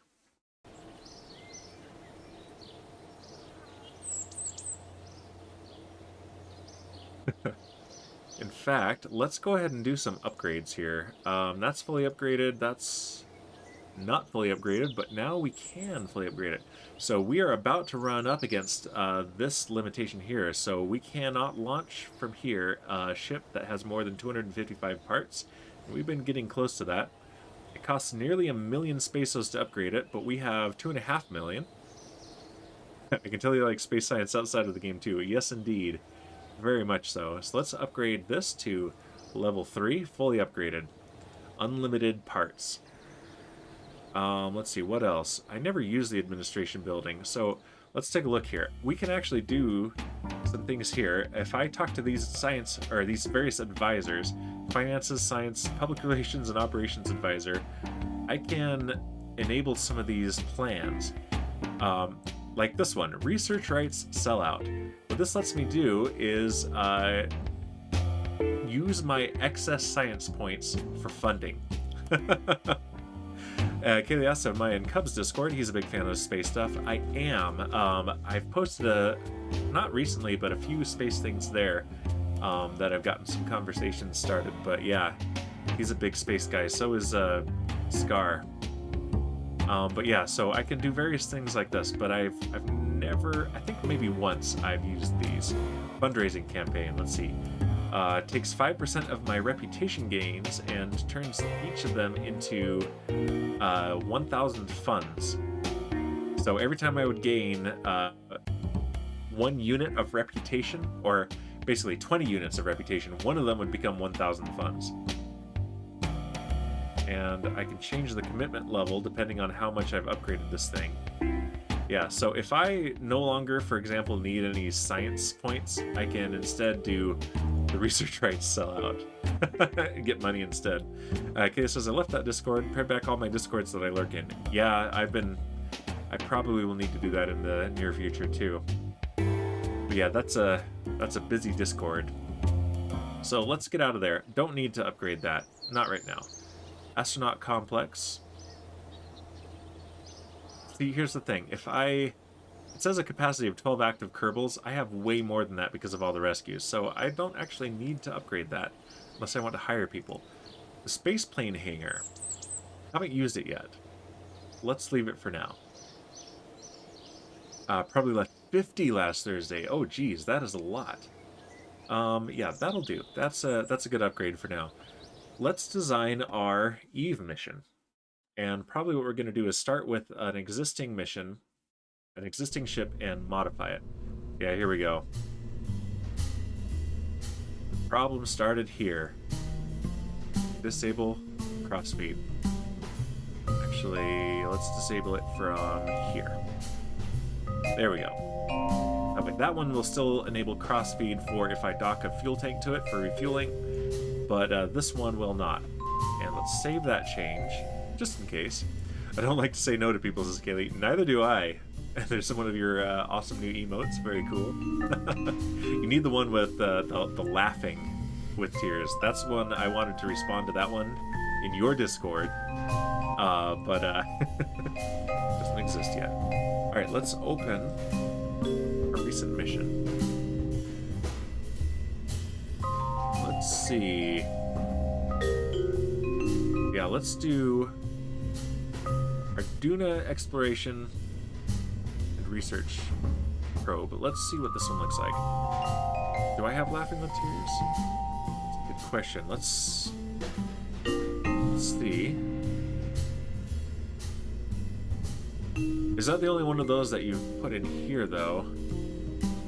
It's the only one I see for my subscriber emotes. I'll have to do that. Just did a sleeping one. Oh, very cool. Alright, let's take a look at this mission. Let's see what it looks like. Oh yeah, this is perfect. Not quite perfect because we need to make an adjustment. So there are some requirements for this. Yeah, so search post on moon, yeah. Where is it? Position a satellite in geosynchronous orbit. Here it is. Position satellite in a tundra orbit around Eve. So there's a designated orbit we'll need to reach. It needs to have the SC-9001 Science Junior on board. There's one right there. We can put it in the orbit and then land this thing. That'll be fine. a thermometer, an accelerometer. Those are the only things we need. We have those, I believe.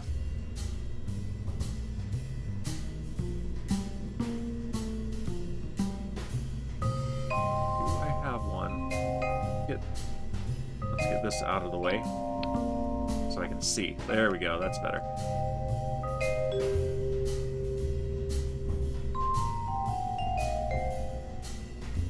We've got a magnetometer. Surely I've got a thermometer. Are they in here? Ah, there it is. There's the thermometer. And an accelerometer. Do I have a one of those?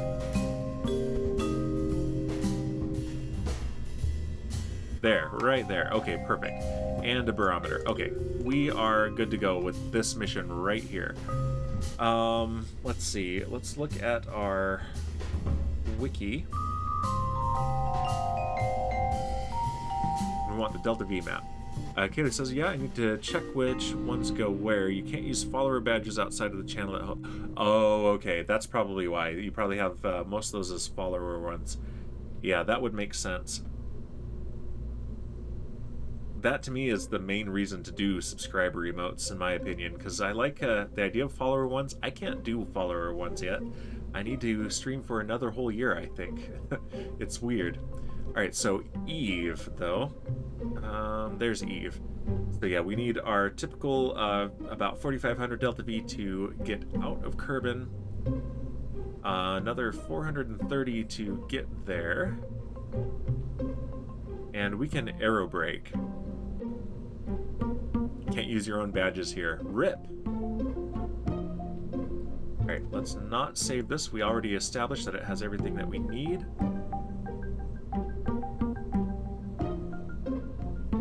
9,000 meters per second of Delta V. I think we will be fine using this. I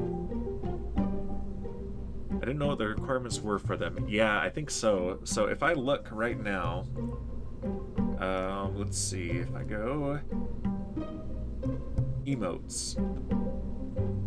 Yeah, you need instant upload eligibility to do follower emotes, which I do not have. And if I click on that, it tells me that for affiliates, I need to have streamed at least 60 days as an affiliate over a rolling 2-year period. I've been affiliate for 6 or 7 months or so.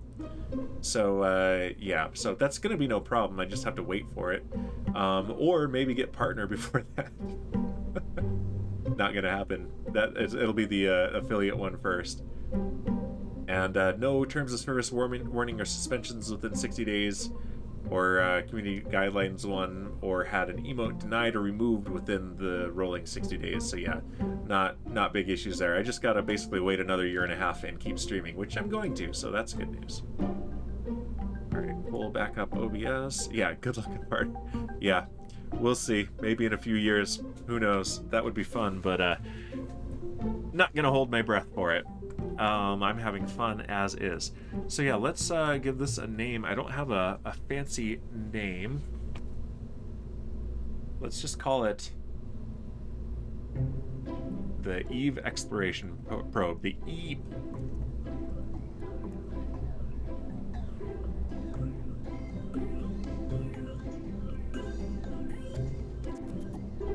There we go.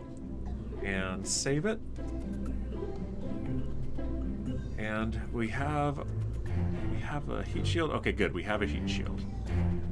Yeah, Eve has very high gravity, but it also has an incredibly dense atmosphere. So basically anything you land on Eve, don't expect to get it back. It's possible, but not with anything we've got. Good names, thank you. Alright, let's double check our staging real quick. That looks good. Alright, and we're not going to get to Eve today, but we are going to do this launch right now.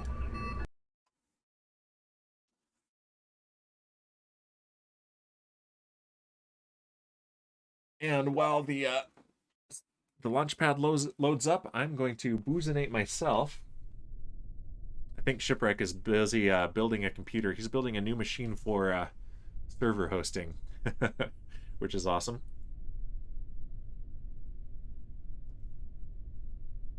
There we go. That one's on me. All right, so let's pull up our flight recorder, and this time let's remember to put the plots on there. Altitude, acceleration, and dynamic pressure are the ones I like to look at. And let's pull up that's our view from within the fairing.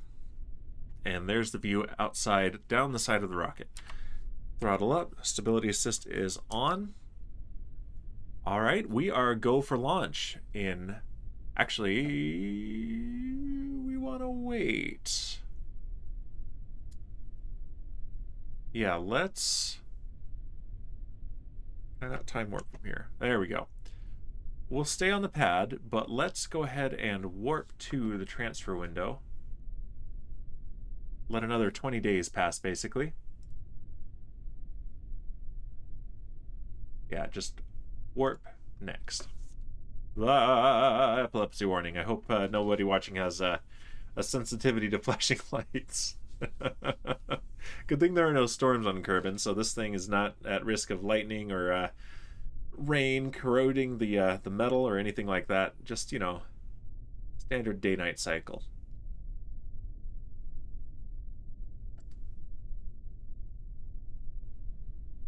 And let's see. Whoop. Thank you. Delete and close. And where is the sun? Okay, almost directly overhead. That's perfect. So yeah, we want to launch around noon, and here we are. All right, throttle up. Stability assist is on. And now we are actually at our transfer window, which is perfect. And the next alarm we've got is to maneuver the COVID-2 satellite, the telescope. All right, here we go. Go for launch in 5, 4, 3, 2, 1, and liftoff. The Arcus 2 medium launch vehicle carrying our Eve exploration probe. Right, let's point prograde.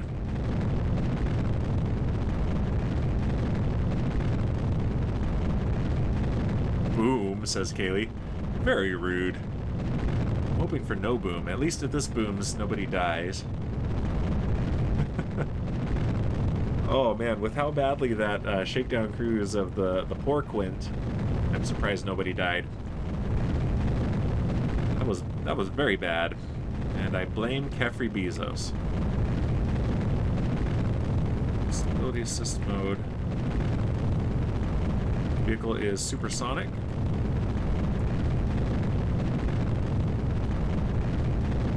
And we have maximum aerodynamic pressure as well. Good booms. Okay, boom for the thrusters. Okay. Good, good.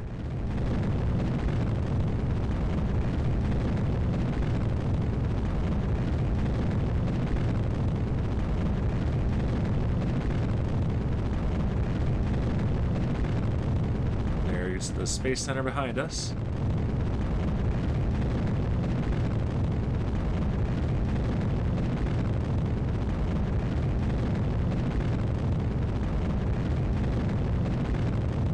Let's maintain this pitch right about here, 30 degrees above the horizon.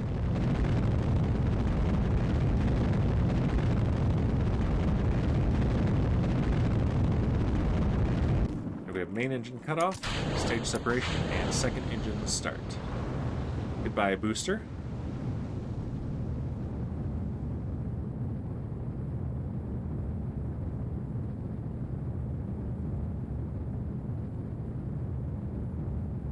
Let's go back to this view here. We've got some atmospheric effects going on there. Let's get this out of the way. We don't need that anymore.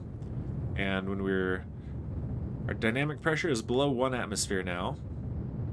Let's give it just a little bit, and then we'll deploy the fairing. All right, let's point back to prograde as well. All right, we have payload separation confirmed.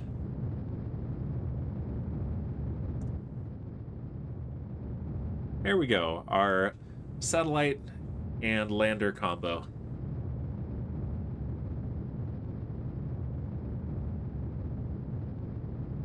And we just need to ride this thing into orbit.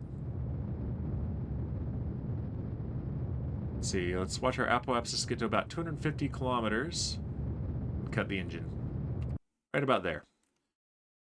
And we've got 8.5 minutes until apoapsis. Let's go ahead and time warp that.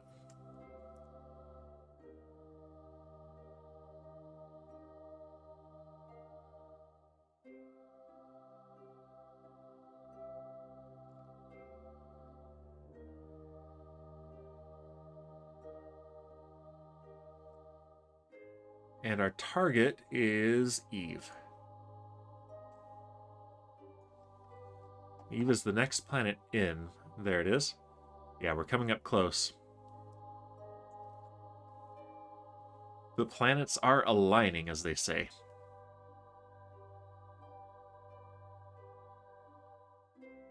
All right, and we're about 30 seconds away from apoapsis.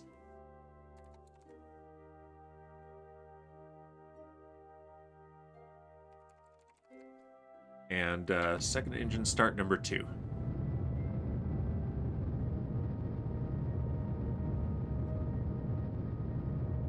We're going to circularize our orbit and then come back around to about noon. And that will be our optimum time to escape Kerbal. Similar to when we were coming home from Minmus, we want to increase our speed relative to Kerbal, so get an escape. So we'll be burning prograde relative to Kerbal, but if we do it between Kerbal and the sun, then we will at the same time be reducing our speed, burning retrograde to the sun. So that will lower our orbit so that we can intercept Eve. So right about here. Look at all this stuff. That's not even the debris. All this stuff that we have in orbit around Kerbal. We'll have to have a garbage collection stream in the not too distant future here. I have some ideas on how to do that.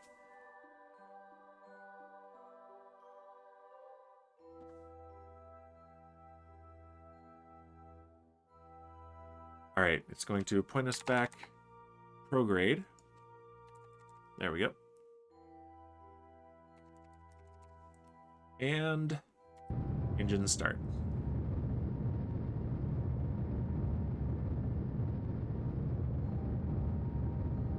So from here, it looks like we're going to be getting farther away, but as soon as we escape Kerbal's sphere of influence, we'll see our periapsis around the sun drop.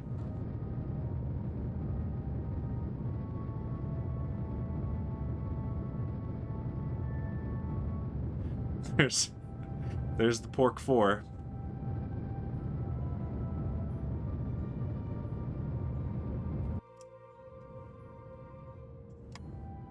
Alright, there's an escape.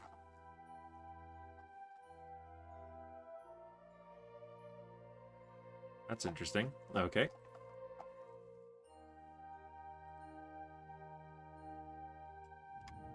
Let's keep going. And yeah, our periapsis is coming down around the sun. That's exactly what we want. We don't want a moon encounter, though.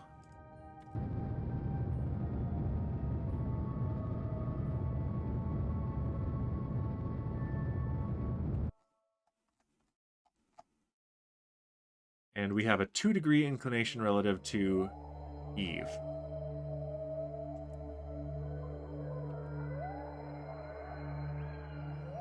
Okay, we don't want to go farther than that. We already have a periapsis that's slightly within Eve's orbit. So let's go ahead and escape. There's our escape relative to the sun. So let's warp to here. That's 3 days away.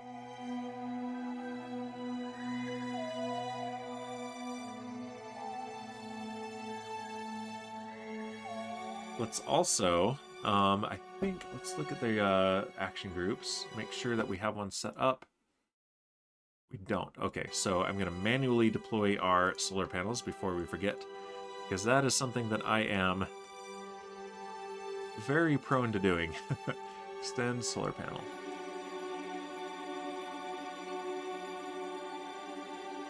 Awesome.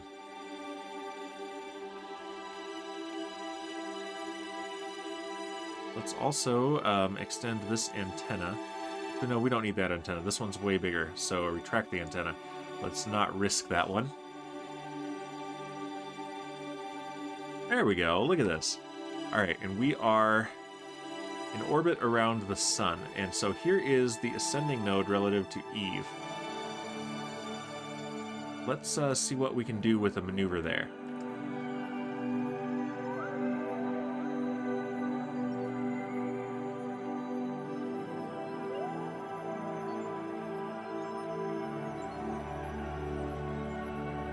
Okay, so here is the position of Eve at our closest approach, and we will be right there at that closest approach, so we need to adjust that.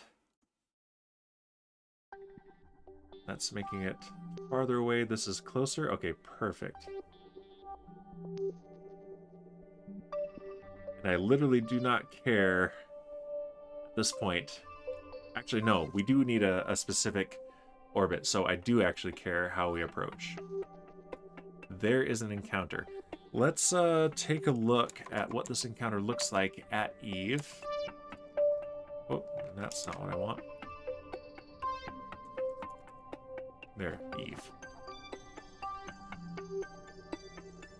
Okay, that's our target orbit right there. It's retrograde and highly inclined. And the periapsis of this one is 129.5 kilometers. Okay, we want... Where is our maneuver node? Over there.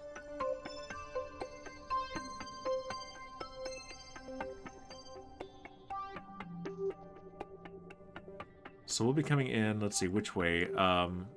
That's the escape, so we'll be coming in this way. Is that what we want? Not really. Wow, this is gonna be brutal. Oh, we are burning. Okay, there we go.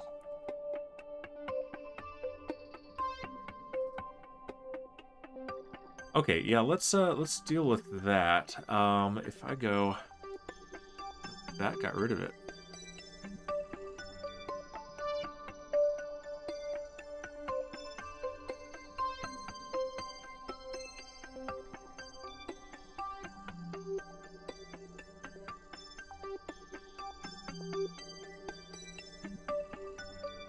Okay, let's adjust this again.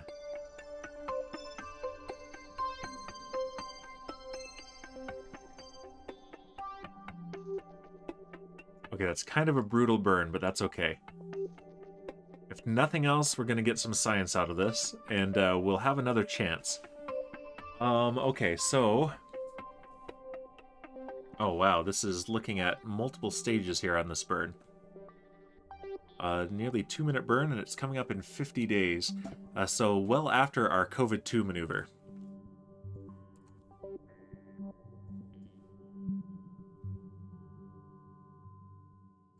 Okay. Make this any more efficient. I don't think I can. Let's look again.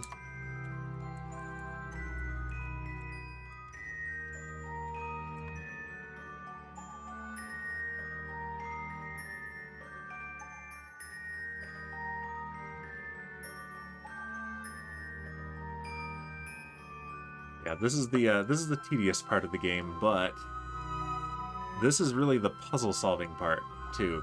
Well, there are two puzzle-solving parts. One is designing the craft, and one is planning the maneuvers.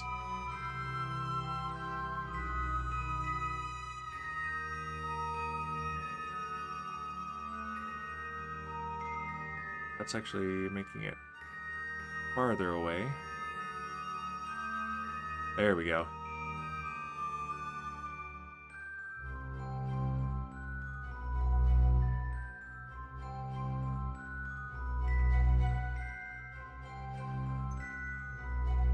That's making it farther away. I want to get a very close periapsis.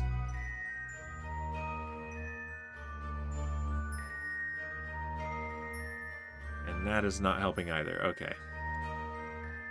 Okay, so we're going to want to do a correction burn at some point. Let me just check really quick. I've got a text from my wife.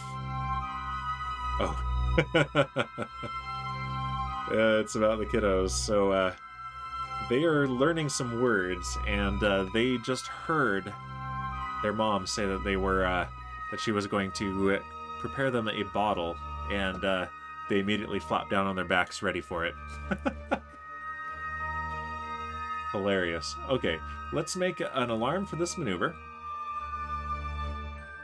And yeah, maneuver, and this is Eve intercept burn. And we want an hour of lead time. Perfect, there we go. So next up we have the COVID-2 maneuver and then the Eve intercept burn. And oh, look at that. At the the exact same time as the Eve intercept burn, we're actually going to see Valentina again, who has been stranded in space trying to rescue Jeb for years now, literally years. Bottle position activates, says it. Yes, exactly. We call it assuming the position. And it's extra funny because they have different methods.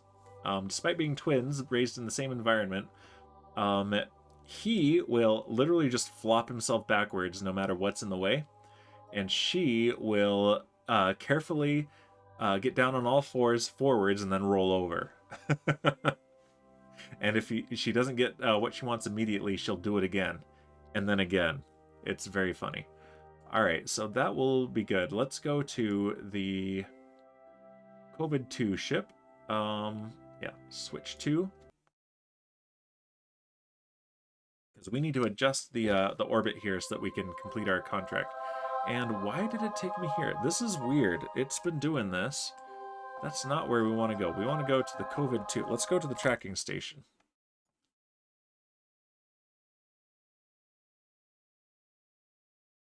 Yeah, they're just sitting on the, or laying down on the kitchen floor with their bedtime bottles. Oh, geez. Those butts. All right, we want... no, here it is. The Celestial Object Vector Intercept Detection Telescope, number 2. Exactly, Setson. More like their total butts, that's what. Alright, our node is in 14 days, and we gave ourselves some lead time here. Yeah, we gave ourselves an hour of lead time. So let's go ahead and warp to that, and yeah, we have good signal, we have good battery charge, we are good to go. Let's warp to the next alarm.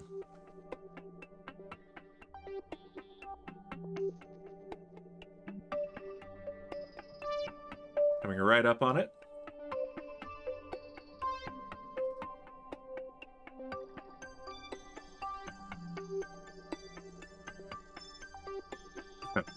Butts. Poor Bibas. Yeah, no, they're total butts. They're great, though. Alright, so, yeah, delete and close.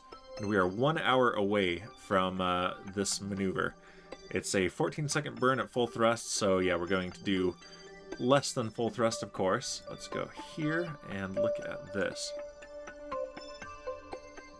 And yeah, we got our magnetometer out, too. Is there any good data we can get? Nope. No, I want it extended. That's... It's cool when it's extended. There we go. Extend the boom. There we go. That's better. Alright, let's point towards our maneuver, which is essentially a retrograde maneuver because we are lowering our orbit. Yeah, we want this this pink orbit right here. That's what we are aiming for. Between Eve and Kerbin, so that we can detect asteroids that are passing Kerbin's path. That's the objective here. Alright, time warp time.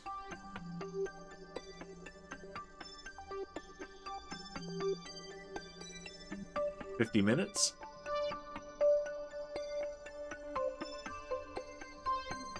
$40 minutes.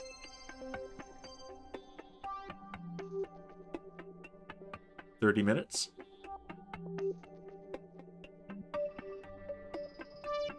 20 minutes.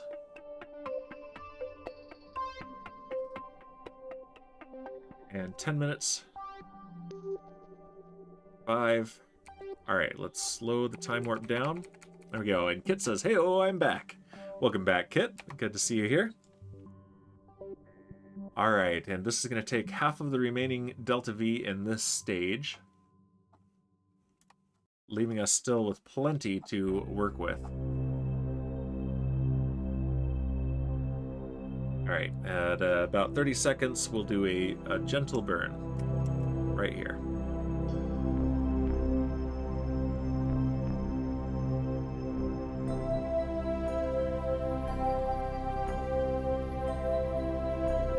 I'd call my dad on his birthday. Oh, well, happy birthday to Kit's dad.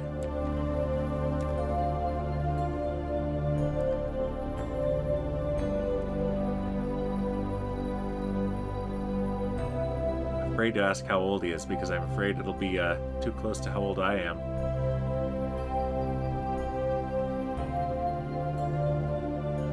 I think I got about, if I had to estimate, about 8 years on you, Kit. I'm just guessing, though.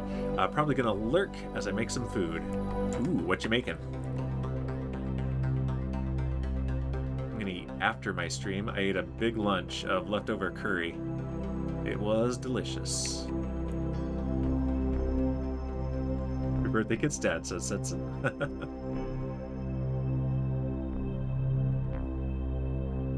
There we go, and that is that burn complete. 59 today. Okay, so he's got 19 years on me. You're younger than me, says Kaylee. That's true. Not sure yet, says Kit. No worries. I'm sure you'll figure it out. Okay, so that's my periapsis, and the periapsis we want. Yeah, we're real close to that. In fact, how close can we get it? Too close. That's all right. Let's turn around. Yeah, I fat-fingered that one. Flattered by your age estimate, though. Oh, you're 59 today. I know what you're saying.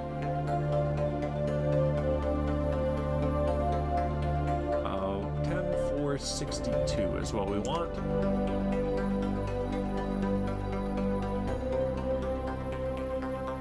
There we go. Very good.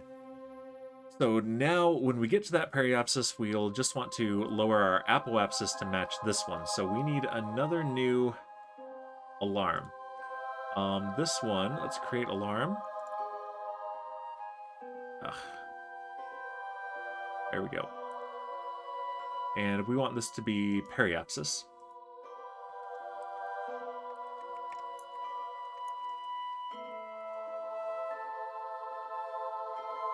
And let's give it a 1 hour lead time. Add alarm. Okay. All right, so the next major events we have are our Eve intercept burn and our Valentina maneuver to see if she can get home with her fuel. And those are an hour apart from each other. But they're also 35 days away. Kitman says, the secret is peanut butter facials twice weekly. You too can have young-looking skin. Oh no. Oh, there it is. And hey, Fossabot's working again. There we go. It was giving me invalid usernames before. Shipwreck, first. Oh, Shipwreck, I'm afraid that Satan was actually first. You're not the actual first, but you did redeem Boozinate, so we'll give you the Boozinate. I'm behind on the Boozinate, Shipwreck, because I didn't have you here taking care of me. Sorry, I didn't see you live. Was setting up the server. Yeah, I saw the picture you sent me. It looks very cool, very exciting. That was what I guessed, by the way. He's gonna blame stream delay. That's his next comment. Now that I said it, though, maybe not. All right, boost cam off. And let's go back to the Space Center. And let's see if there are any new contracts up and available. Because we have accomplished our goals, even if they went poorly. So, yeah.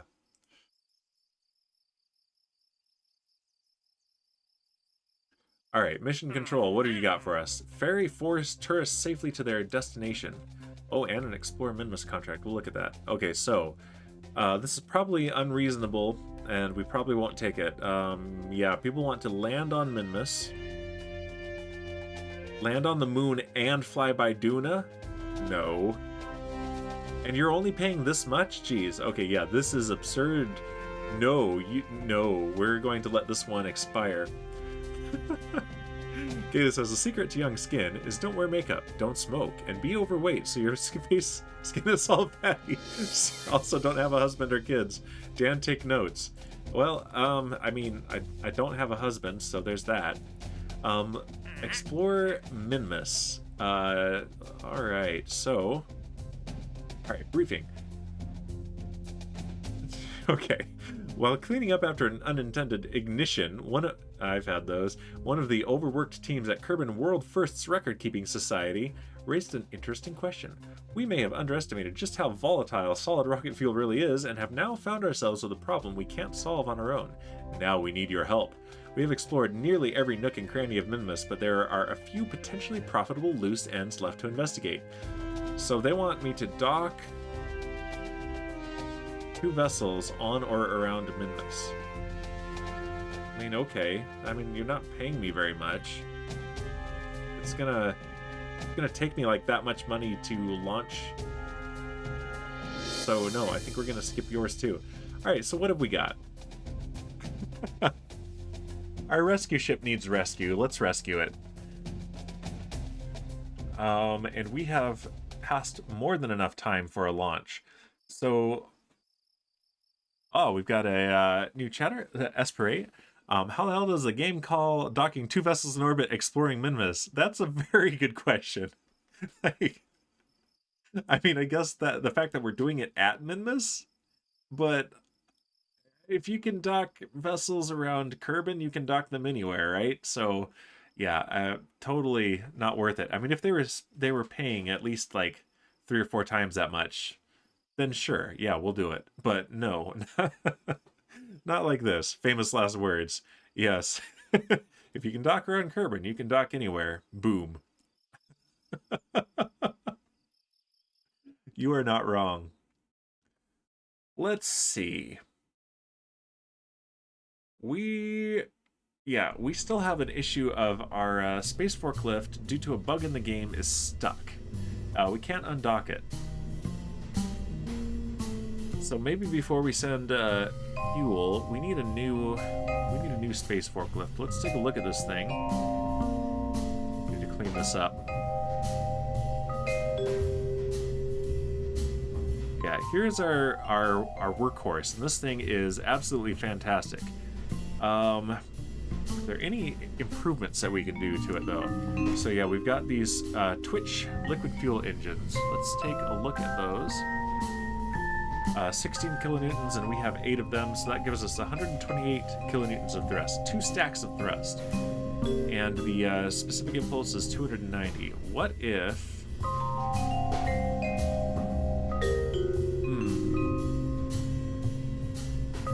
No, yeah, we can increase the efficiency, but yeah, I'm remembering why we did it this way. This engine, if we got the same amount of thrust out of it, almost the same amount, we would be looking at 1 ton of mass. Whereas these are 0.08 tons apiece, so the difference in weight is more than enough to make up for the lack of efficiency in the engines. So yeah, we have more delta V this way. This thing has 1 kilometer on its own of delta V, but typically we use it to move things like fuel tanks and such. So, and that does not count the delta V that we get from the monopropellant. Anything else worthwhile putting on here? I don't think there is. I think we're going to leave this be. So, we also need another piece of the station, because in order to get the our existing space forklift off of the station, we're going to have to sacrifice a piece of the station itself. Let's take a look at Arcadia Station in its current state.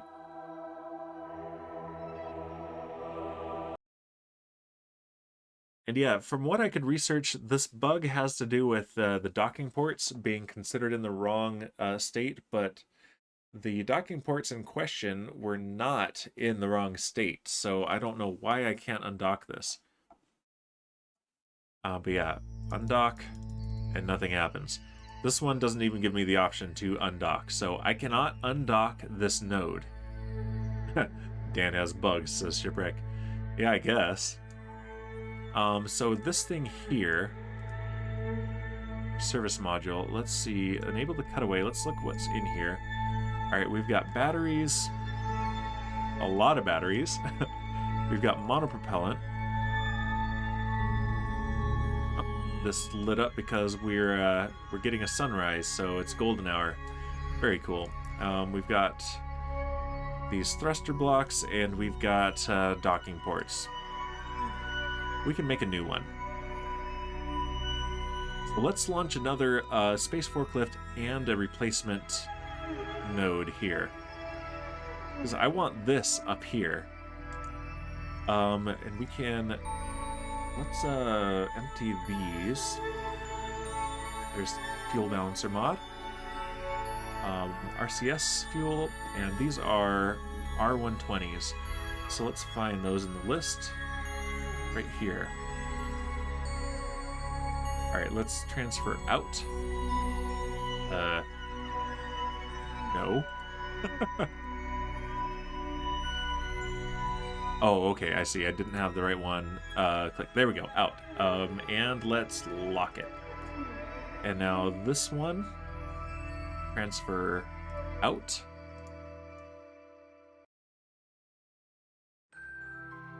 And lock. This one, that's behind the docking port. Yeah, we're emptying these out so that we don't waste any of this. And lock. That's the next one. Out. And lock. And finally this one. Out. And lock it. Okay, so these are empty. All the monopropellant is here now. And we want to keep our science module. Let's close this, and we want a new one of these, and a new one of these. Okay, we have a plan here. Let's go back to the Space Center. And let's design this launch.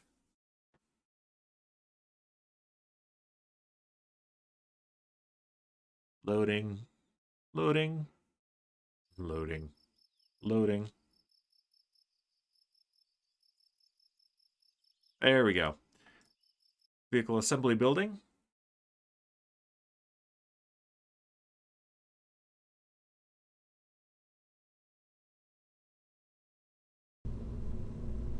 And yeah, the loading times are starting to get longer, so hopefully we won't need to reload the game in the next 45 minutes of the stream. We should be okay though. Let's bring up the space forklift again.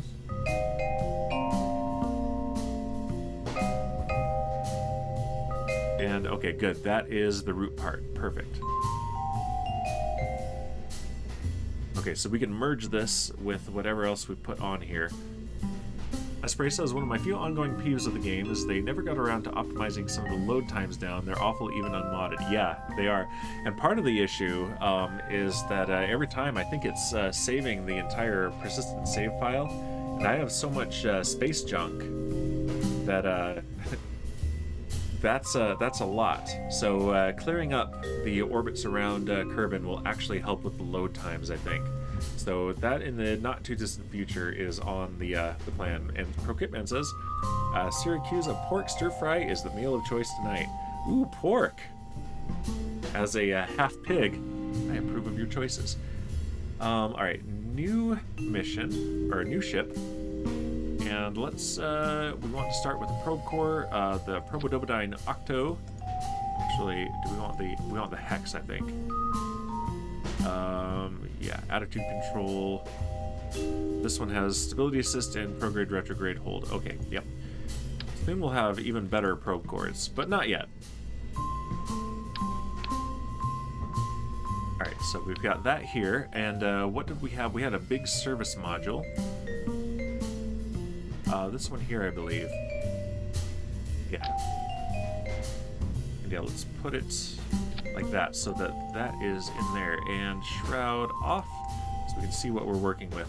Okay, here's our internal. And basically, let's build the same thing again. Oh, that's off center. I don't like it. There we go. Centered. Perfect.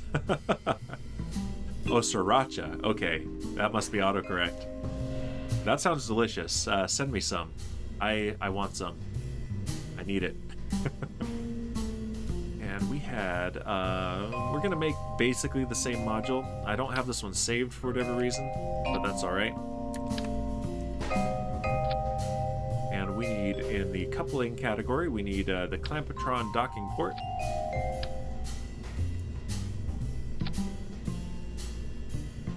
Alright. And what do we want in here?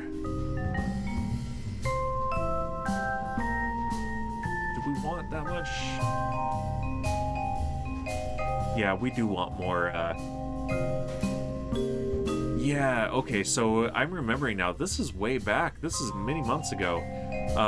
So this was intended to be the main storage for the monopropellant, the existing module like this, and the one that is docked to it is extra. So yeah, let's go into fuel tanks and let's grab. Is the big one too big? The big one is too big. Okay, this is the one that we had in there. We want this one now.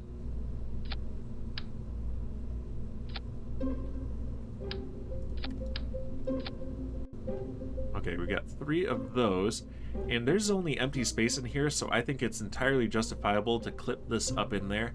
I don't like clipping things that are cheaty, like fuel tanks together, unless there's a clear empty space there. But this, I think, is just fine. So actually, this is what we want.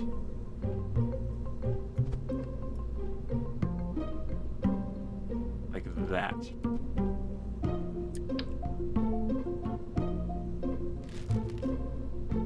And then we can add... That's too big. That's clipping through there. So let's... Just like that, I think. So yeah, this is just very nicely filling up that space and that space. And this will hold plenty of monopropellant. And now we want to add some batteries as well.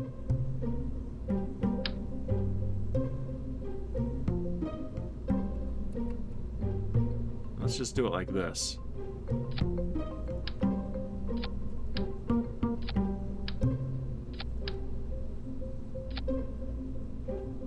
And now, how is this going to work? Is this going to clip through? No. Perfect. Beautiful. Now we need docking ports on the outside of this. There it is. Let's put it right on the center of mass.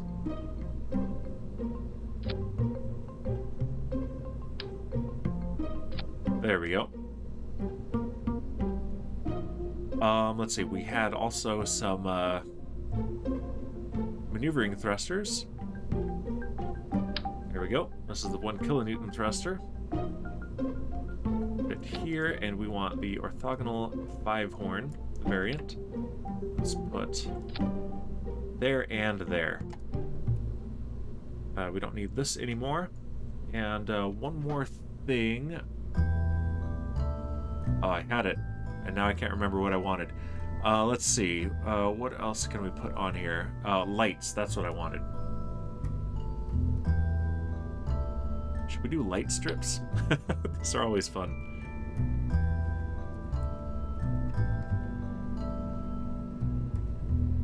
Yeah, they're attaching oddly, though. I don't like that.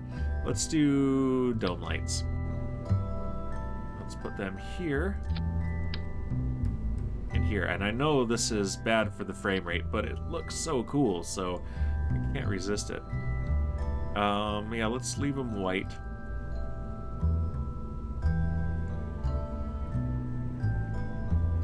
And I like it. Okay, so let's Let's save this as a sub-assembly.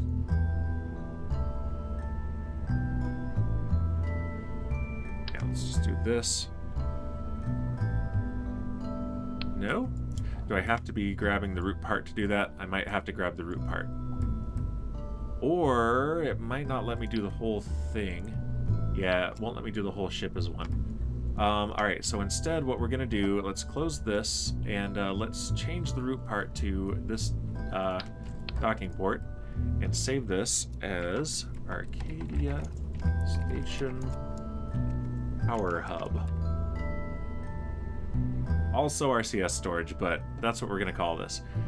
So now what we can do is add the space forklift, merge, pop it right there on top.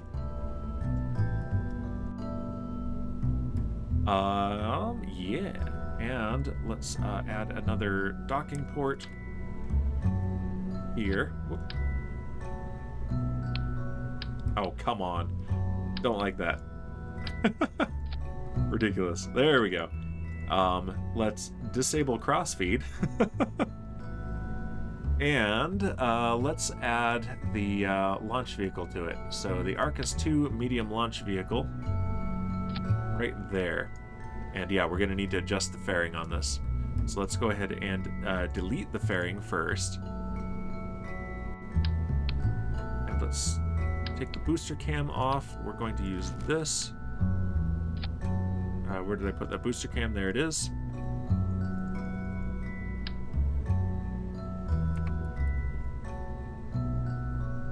Put it right there. Yeah, that's fine. And build the fairing.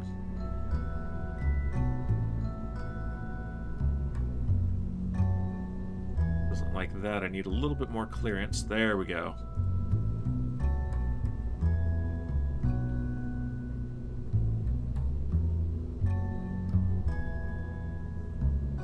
Beautiful.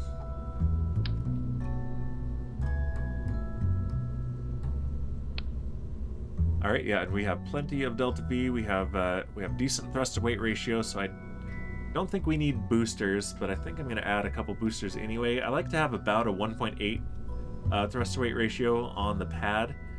That's about what the Saturn V had. So let's add coupling, radial to coupler. We just need little boosters.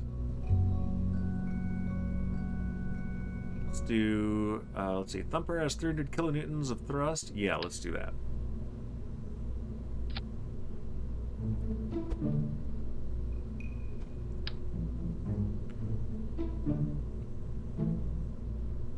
Add 4 of them. That's 3 of them, Dan. You can count to 4. I know you can do it. Just like that. And put these in the same stage as the main engine, and this in the next stage. That gives me a thrust to weight ratio of 2 off the pad. Let's actually limit the thrust of these just a bit. 85%. Yeah, 75%. And that gives us a 1.8. Exactly what I was hoping for. Of course, it's going to be slightly different once I add these. Or do I want these? I like these.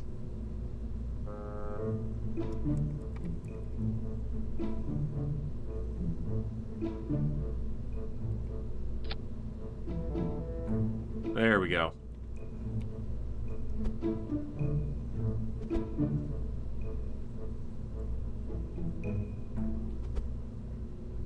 Adjust that just a little bit. There we go. And now we'll get a nice clean separation.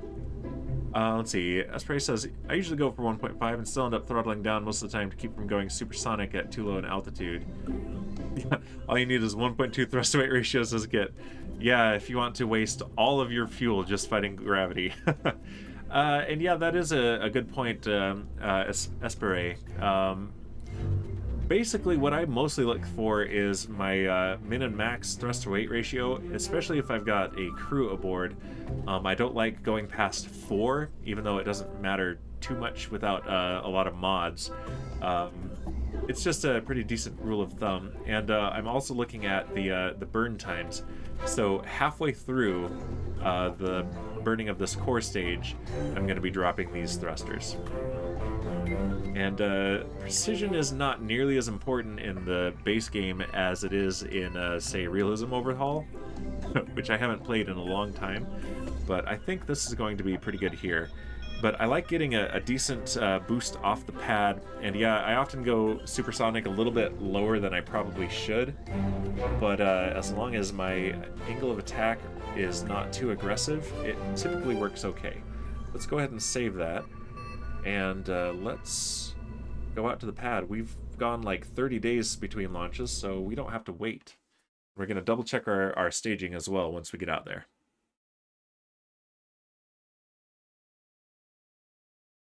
And Shipwreck, if you're there, I'm very thirsty, and I don't know that I can consume one of my beverages without my most dedicated mod redeeming Boozinate or even Hydrate at this point. I'd take anything, Shipwreck, please. Please, I'm begging you, Shipwreck. I need to hydrate or Boozinate. Oh, Satan's on it. Thank you, Satan. Sorry, Shipwreck, it got sniped from you. Thank you, Satan. Boozinate. I got you, says Satan. Satan made me do it. Delicious. Yeah, I thought I'd be into beer number 2 by now, like yesterday. Kitman, redeeming hydrate. Thank you, Kit. I appreciate it. Let's turn that back on. Get my cherry limeade. You made it seem good.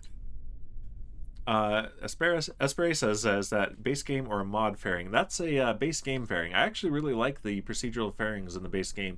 I wish they'd give me like procedural wings and fuel tanks, because the way that the vanilla game implemented the procedural fairings is really good. And why not wings and fuel tanks, please? We'll have those in the Kerbal Space Program too, I think so. Satan says, I have a beer called Delirium Tremens. Ooh. I hope it's as strong as it sounds. What kind of a beer is that? I haven't heard of that one. Turn the booze cam off. Alright, stability assist on, throttle up. Let's turn on, yeah, I don't have very many parts from mods, Espere. I've got some decals, I've got some cameras. That's basically it. I'm keeping, for now, very close to a vanilla experience with some quality of life mods. I'm currently not even using MechJeb as an autopilot, even though that's a lot more realistic than than manually flying something like this. Even back in the 60s, you wouldn't manually fly the rocket, you'd have an autopilot. But I am using the maneuver planner to find my transfer windows. So in my alarms where I have, and it's behind there of course, the transfer windows, what I'm doing is creating a transfer maneuver from my space station, adding an alarm and deleting the maneuver, and then making the transfer manually. But what I really do like is this here, because I had Ferrum Aerospace installed, but I was getting way too much drag on the fairings. So a rocket that should have been easily stable was flipping out of control every time. But I really liked it for the atmospheric GUI for the HUD. So, but then I found out that MechJeb has it. So these displays and this one I really like. So altitude, acceleration, dynamic pressure are the ones that I like to track.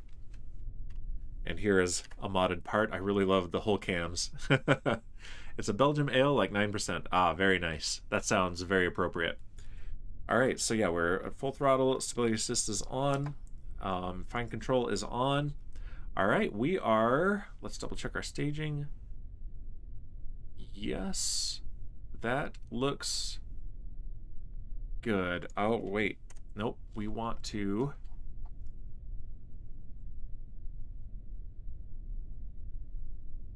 we'll manually separate the docking port.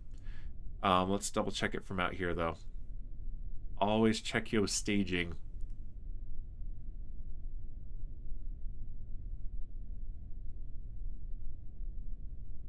Okay, which one is that?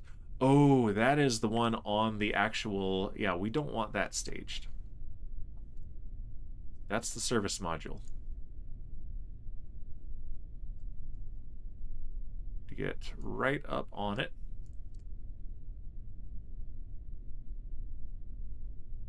Yes. Cutaway. Oh, you can't turn off the staging on that? Boo. All right, we're going to make a separate stage for it. I do not want that. There we go. Yeah, that would be unfortunate. It wouldn't really kill anything other than that the shell would be gone and you'd see in the innards, and it just doesn't look as cool. It wouldn't actually ruin the mission though, so that's all right. All right, here we go. We are actually go for launch now in 5, 4, 3, 2, 1, and liftoff. Liftoff of the Arcus 2 medium launch vehicle carrying a new power core and a new space forklift to the station.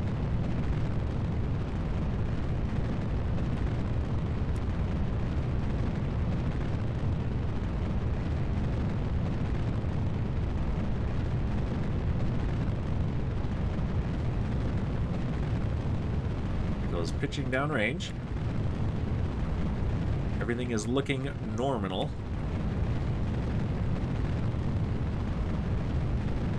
Vehicle is supersonic,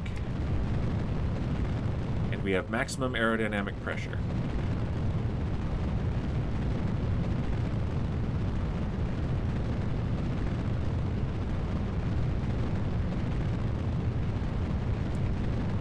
We have SRB burnout and a clean separation.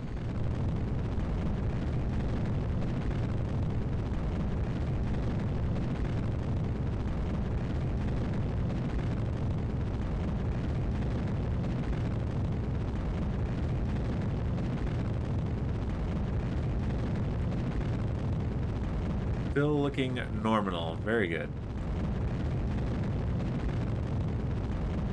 Yeah, I'm a big fan of these charts. I found someone's Python script also that'll take the CSV file that this writes and to make you some nice charts that you can print out.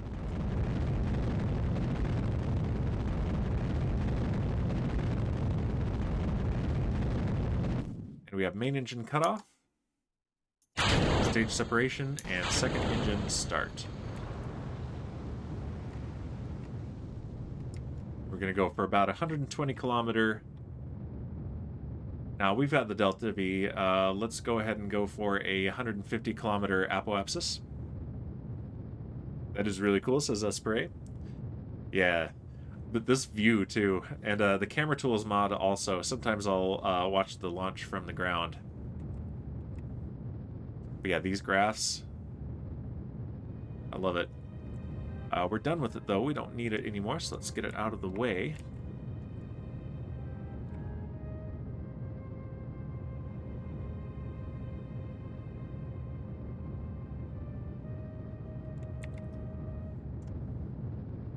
And yeah, actually, let's go here, and bearing separation is confirmed. We can see the stars here now.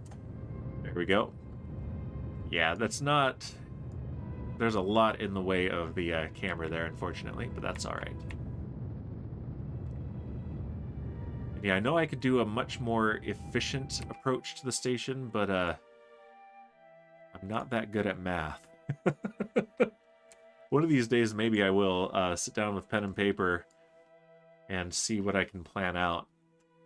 All right, so we're doing pretty well on our periapsis. It won't take much to bring that orbit up, so let's. We've got 3 minutes until apoapsis. Let's time warp just a bit.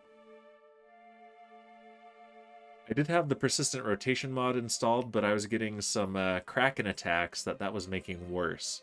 So unfortunately, I had to uninstall it.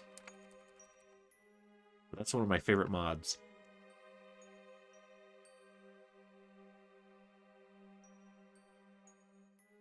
All right, when we get about 25 or so seconds away from apoapsis, we're going to start the engine again and raise our orbit.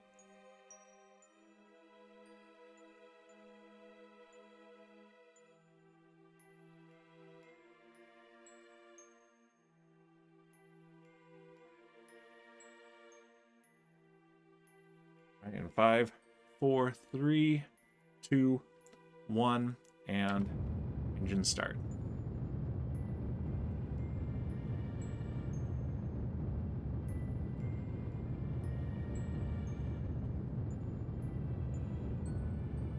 And yeah, our time to apoapsis is pretty steady. Now it's going up, so we actually want to get closer to it.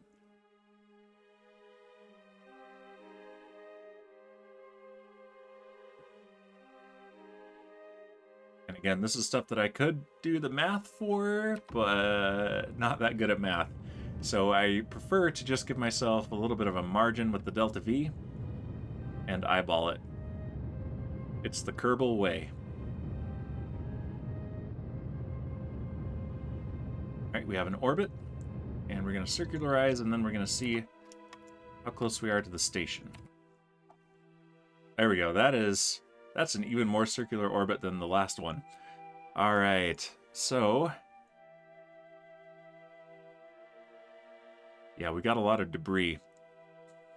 Aspire says, I still do it the old-fashioned way, plotting out the maneuver to perfectionists, I guess. Yeah, for more than this, I do plot it out with the maneuver nodes, but yeah. So Arcadia Station is quite a bit ahead of us. So let's see. Let's set it as our target, though.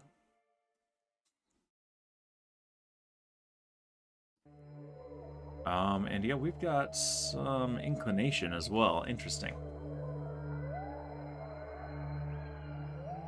I'm adjusting my posture here.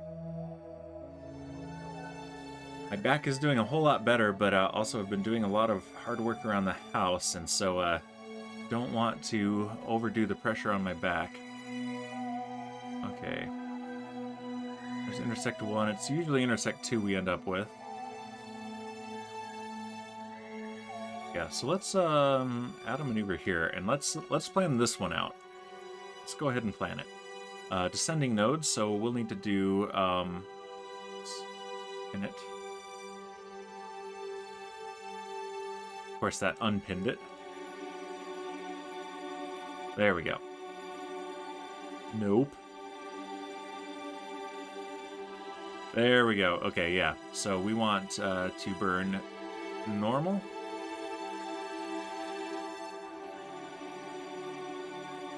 And yeah, we have almost 1,200 meters per second to work with.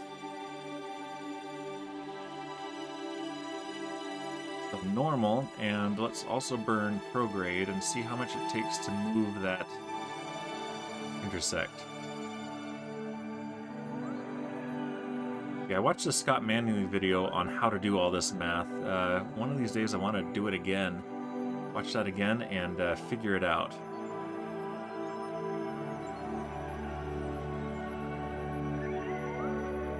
Alright, let's pin that. Since we can't keep this pinned, apparently.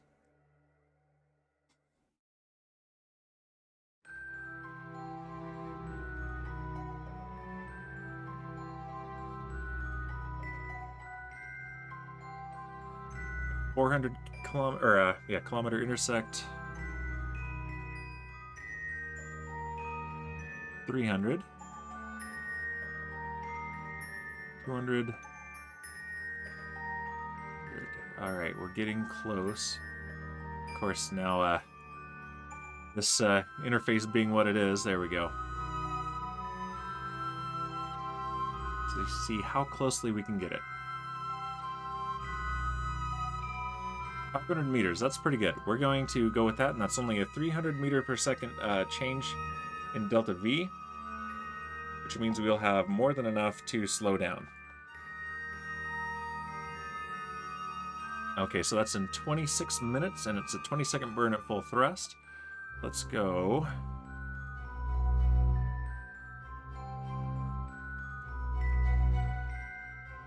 Right here? Come on. Let me warp. Let me find a spot to warp. Nope. Alright, we're going to have to manually warp this and hope that I don't overshoot it.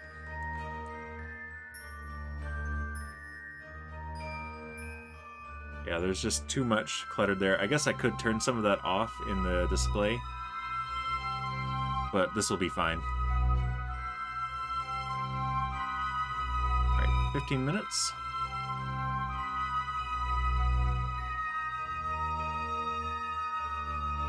Minutes.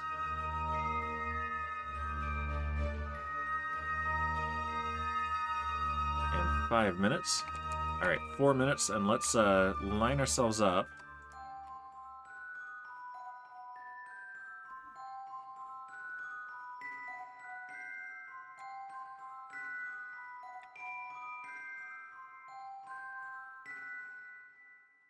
And this will probably drift a little bit, but not a ton.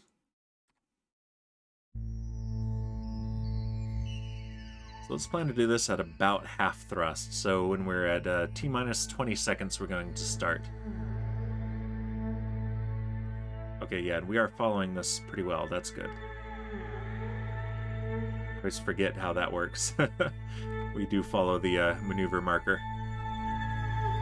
5, 4, 3, 2, 1, and half throttle. Yep, our inclination relative to the station is coming down. Apoapsis is going up, so that we'll take longer to come around the planet and the station will catch up to us.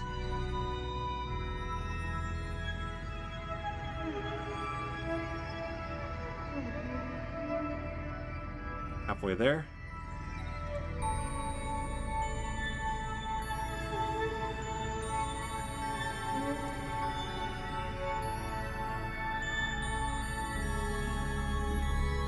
Let's throttle down a bit for the last bit of the maneuver so we can be as precise as we can be.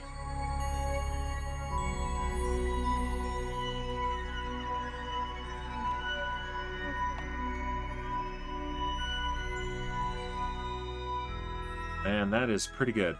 All right, so we have an approach of, yeah, better than we expected. So about 400 meters. And that's coming up in 1 hour. So let's warp to here.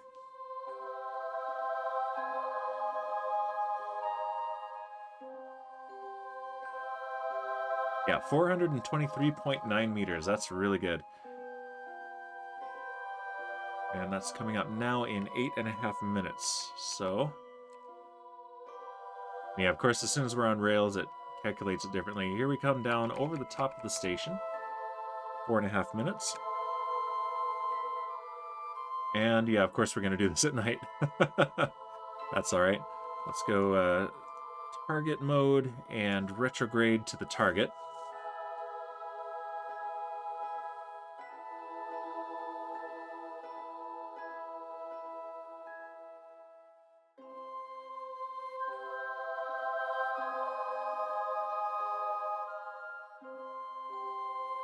And yeah, even in just this stage, we have enough delta V to slow down, so we will be fine.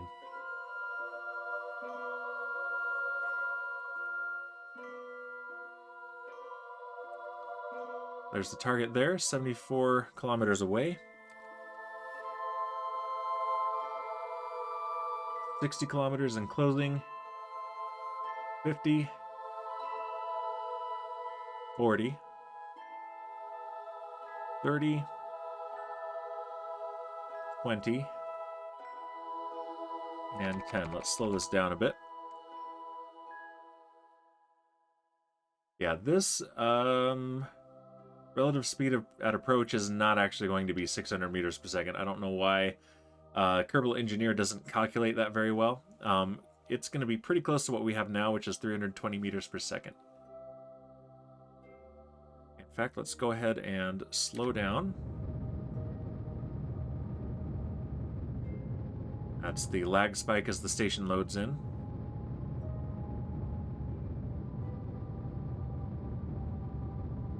Yeah, we're a little bit late slowing down, but we're going to be okay.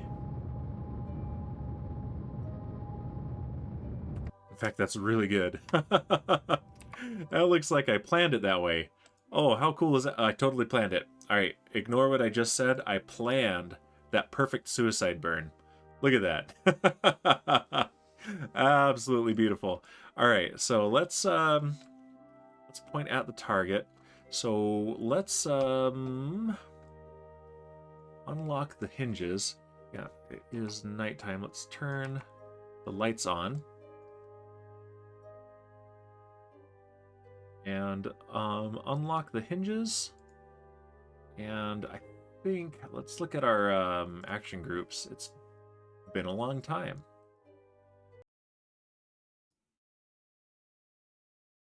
Okay, action group 10 will take care of this.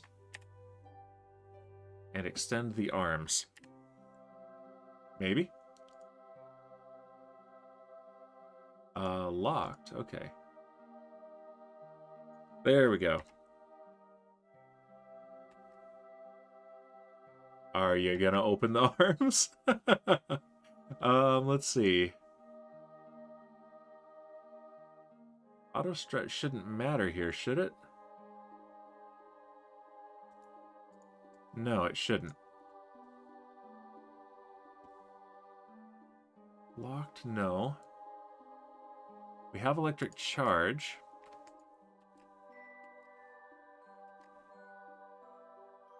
Interesting. All right, edit action groups again. Okay, play sequence and toggle direction so that I can extend or retract the arms. So that should totally work. That one's for the solar panels, and those are the only action groups I have here. So that should happen.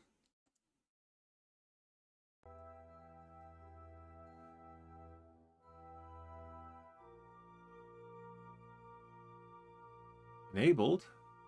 Loop mode, none. Control priority, play direction forward. Reverse. Huh.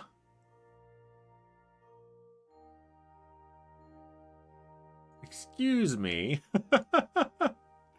All right, well. I'll do it manually. Target angle is 0. And as soon as we can, locked. There we go. All right. Interesting. I don't know why that didn't work. There was nothing technically wrong with it. Will this work? Okay, so action group 9 works. That's fine. Very strange. Kerbal, why are you the way you are? All right, but we want to make sure we are still controlling from here.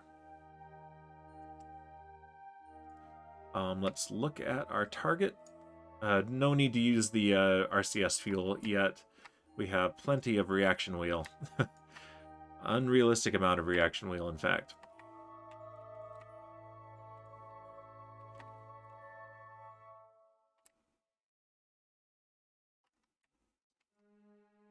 All right, actually, yeah, let's undock that. We can deorbit that. Actually, we can't deorbit that. It doesn't have a. Does it have a probe core? It does have a probe core. Yeah, we can deorbit that. But this we are controlling from here. Let's activate the camera. Turn on the RCS and back off a little bit from there. Let's make sure that we have plenty of clearance there. We're good. I'd hate to ding this one up the way we dinged up our new rescue ship. Still mad about that.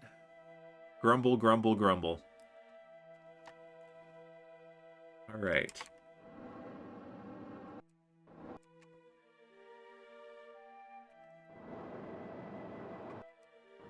And that gives us a 60-meter approach. That's really good.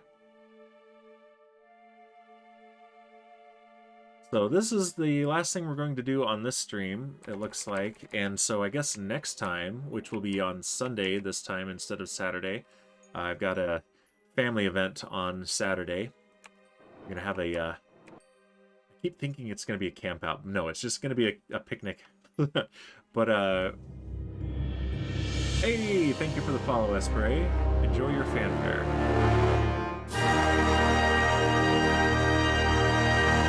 Thank you very much, and welcome to the crew. But yeah, so the first order of business will be sending some fuel to the rescue vehicle. So the rescue vehicle can rescue. And to be fair, this is tradition because we did that with the last one as well. So, you know, just doing what is expected of us, really.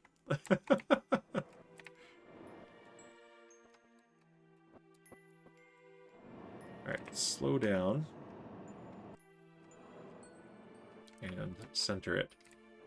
Yeah, this is probably the most gameplay changing mod that I have using this camera view, but there are two reasons I like it. One, it's actually more realistic to how the how docking is done. And let's line up this way with the docking port.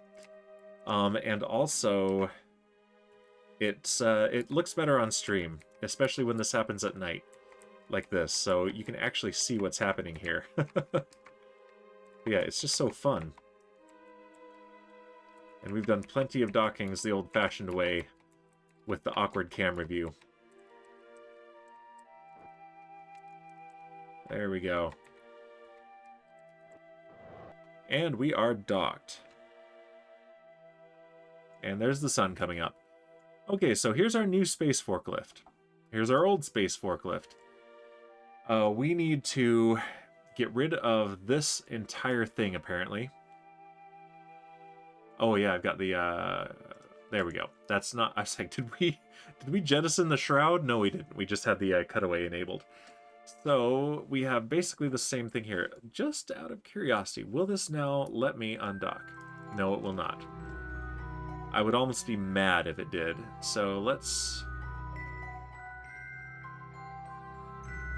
undock here.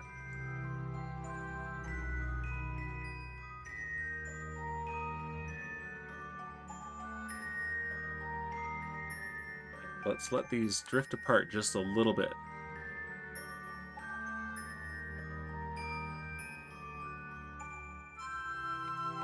There we go. So now what we need to do is undock this. Can I not? There we go. Undock.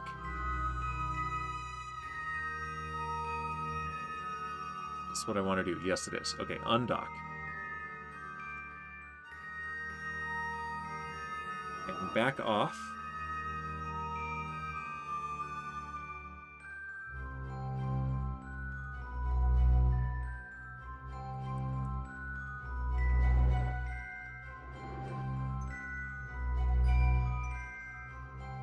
Just like that.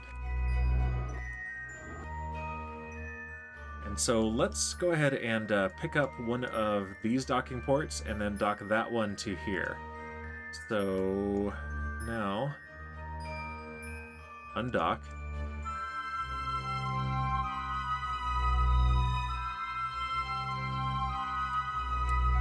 Whoop. We want to control from here.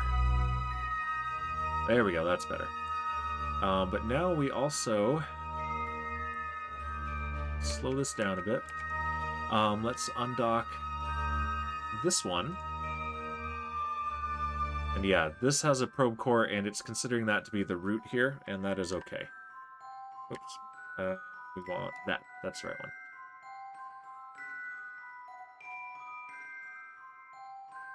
Radio station.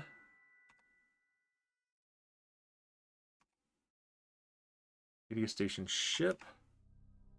Power hub probe. Okay, we're totally going to rename it because this is not Power Hub probe, dang it. Rename vessel. It is definitely probe, but this is space forklift 2. There we go.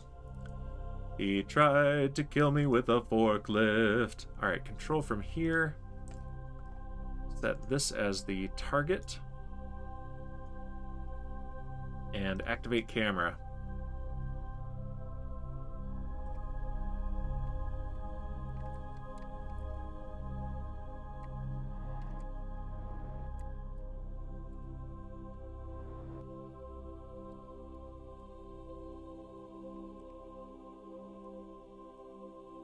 Alright, we just need to line up with this docking port.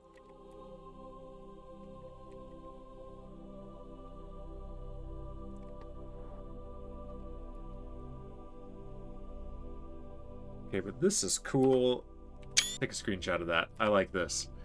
Pieces of our space station floating free, but this time on purpose. This time not due to the Kraken.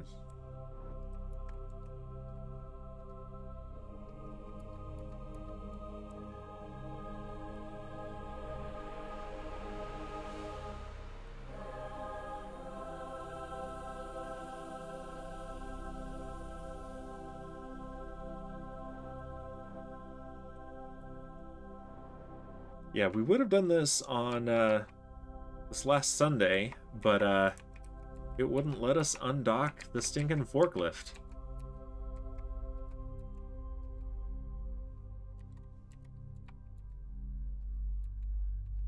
We do have one in orbit of the moon at the nearby fuel tank station, the NFT station, but it does not have a lot of fuel. The nearby fuel tank is out of fuel. So we'll need to send stuff there too. I'm hoping soon to have the ability to mine and refine resources. There we go. Beautiful. And control from here.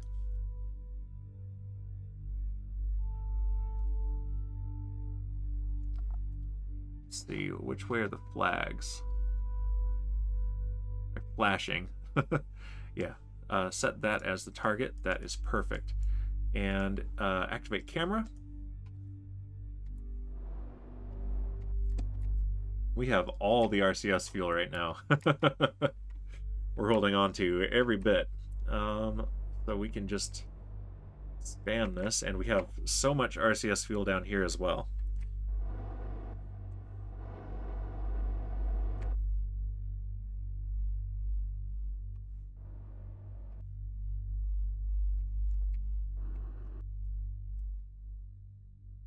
So we're going to come around this side and then dock this part. Well, we're going to need to move around to the other side again after this. And then dock this to the habitation module and the core.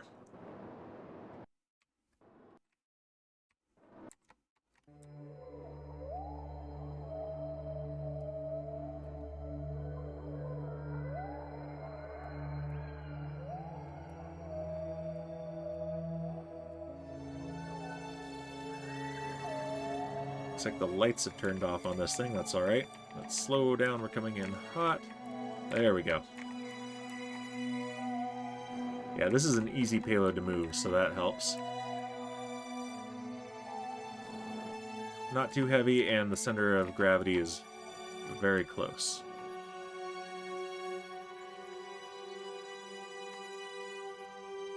And we are docked. Okay, so I want to move to here, and this is going to get a little bit unwieldy now. Undock.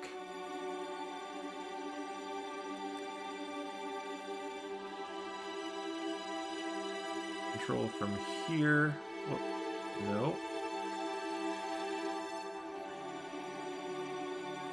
And we want... It doesn't really matter which side, so... Is there a flag on this thing? I don't see a flag. Let's just set that as the target. And enable the camera.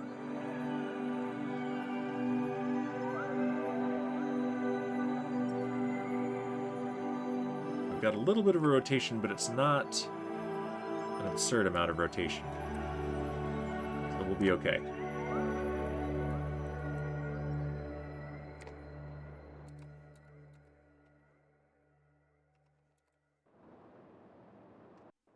But it does make me want to go a little bit quicker than normal. Those lights are on. Interesting.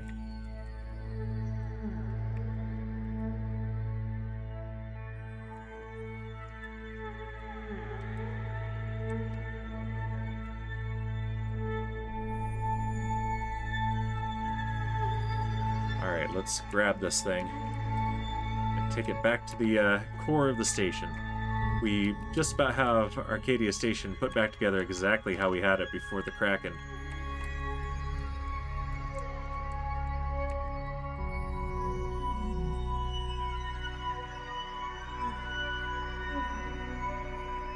still rotating, so we're at an angle, but we've got it. There we go.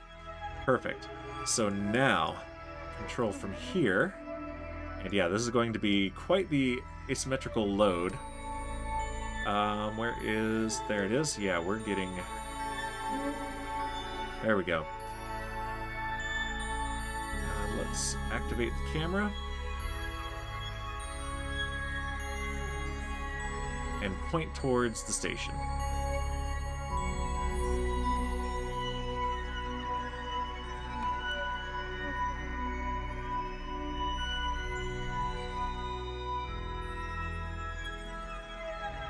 We should actually stage these engines. There we go. We can use them.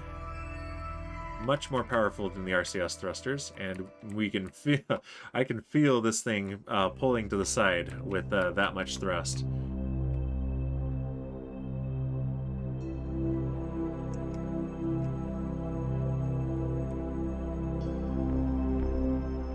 Alright, we don't want to go too fast.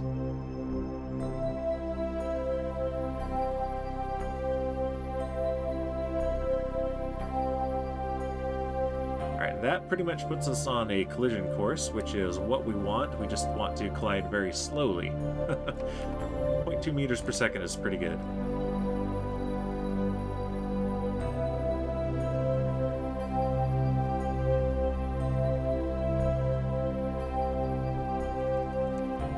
Alright, let's choose the right docking port, set that as the target.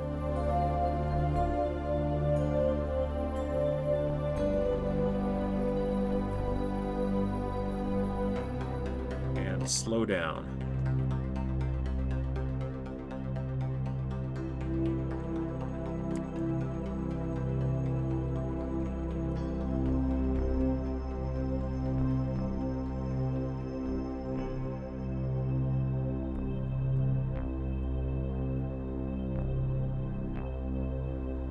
And I think we get the idea here. So the other pieces, I'm going to go ahead and put those in place after the stream, and basically I'm just gonna put them right back on the end, just like this.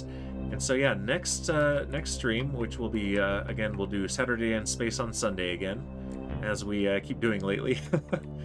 But we will send more fuel up here and go and refuel the rescue ship so that we can actually rescue. We've got some viewers that have been waiting for rescue for a few weeks now.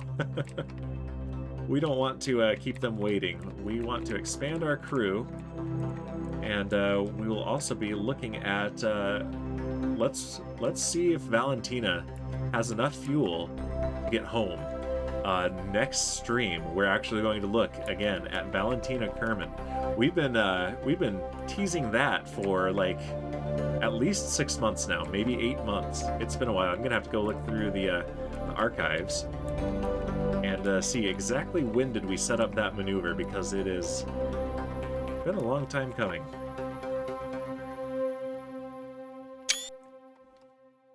You know me, I take screenshots.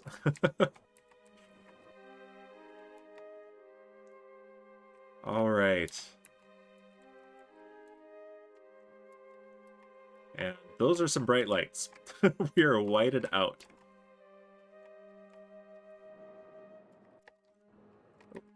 And we have a soft connection, and there we go. We have dock. There we go. Yeah. So essentially, I'm going to bring those two pieces and the fuel tank. Well, that piece gets deorbited with that. We'll save the deorbit for later, because I know Shipwreck wants to watch this boom, and I want to give him a chance. But the fuel tank and the RCS, those are going to go... RCS is going to go here, and the fuel tank on this side, and this docked, just like we had it before. So yeah, let's leave it here. Thank you guys for joining me. Thank you, the VMod, for the raid right at the beginning. That was amazing. And the new follows, got several of those today, and everyone who hosted. This was a lot of fun, and despite the dinging up of the new ship, it actually went pretty well. See ya, dude, says Satan. Yeah, see ya. And, oh, let's raid Library of Characters. She is a friend of mine. So Kaylee is not the first person that I have purchased art from using fake internet money. The first one was Library of Characters. Actually, I bought a commissioned art of my stepdaughter's Minecraft skin, holding our 3 cats, for 100 Minecraft diamonds on the Still Alive SMP. No joke, I spent 100 diamonds on Still Alive. So yeah, we're gonna raid her. And so let's not forget the raid message today. It is run its wild Dan Bear Pig, and if you don't have the subscriber emotes, just copy the message in there. And we're going to raid her right now, and I will be back tomorrow, continuing the 1 year on Twitch celebration, continuing my run of Descent 2. So that's going to be a thing. All right, see you guys later. Goodbye!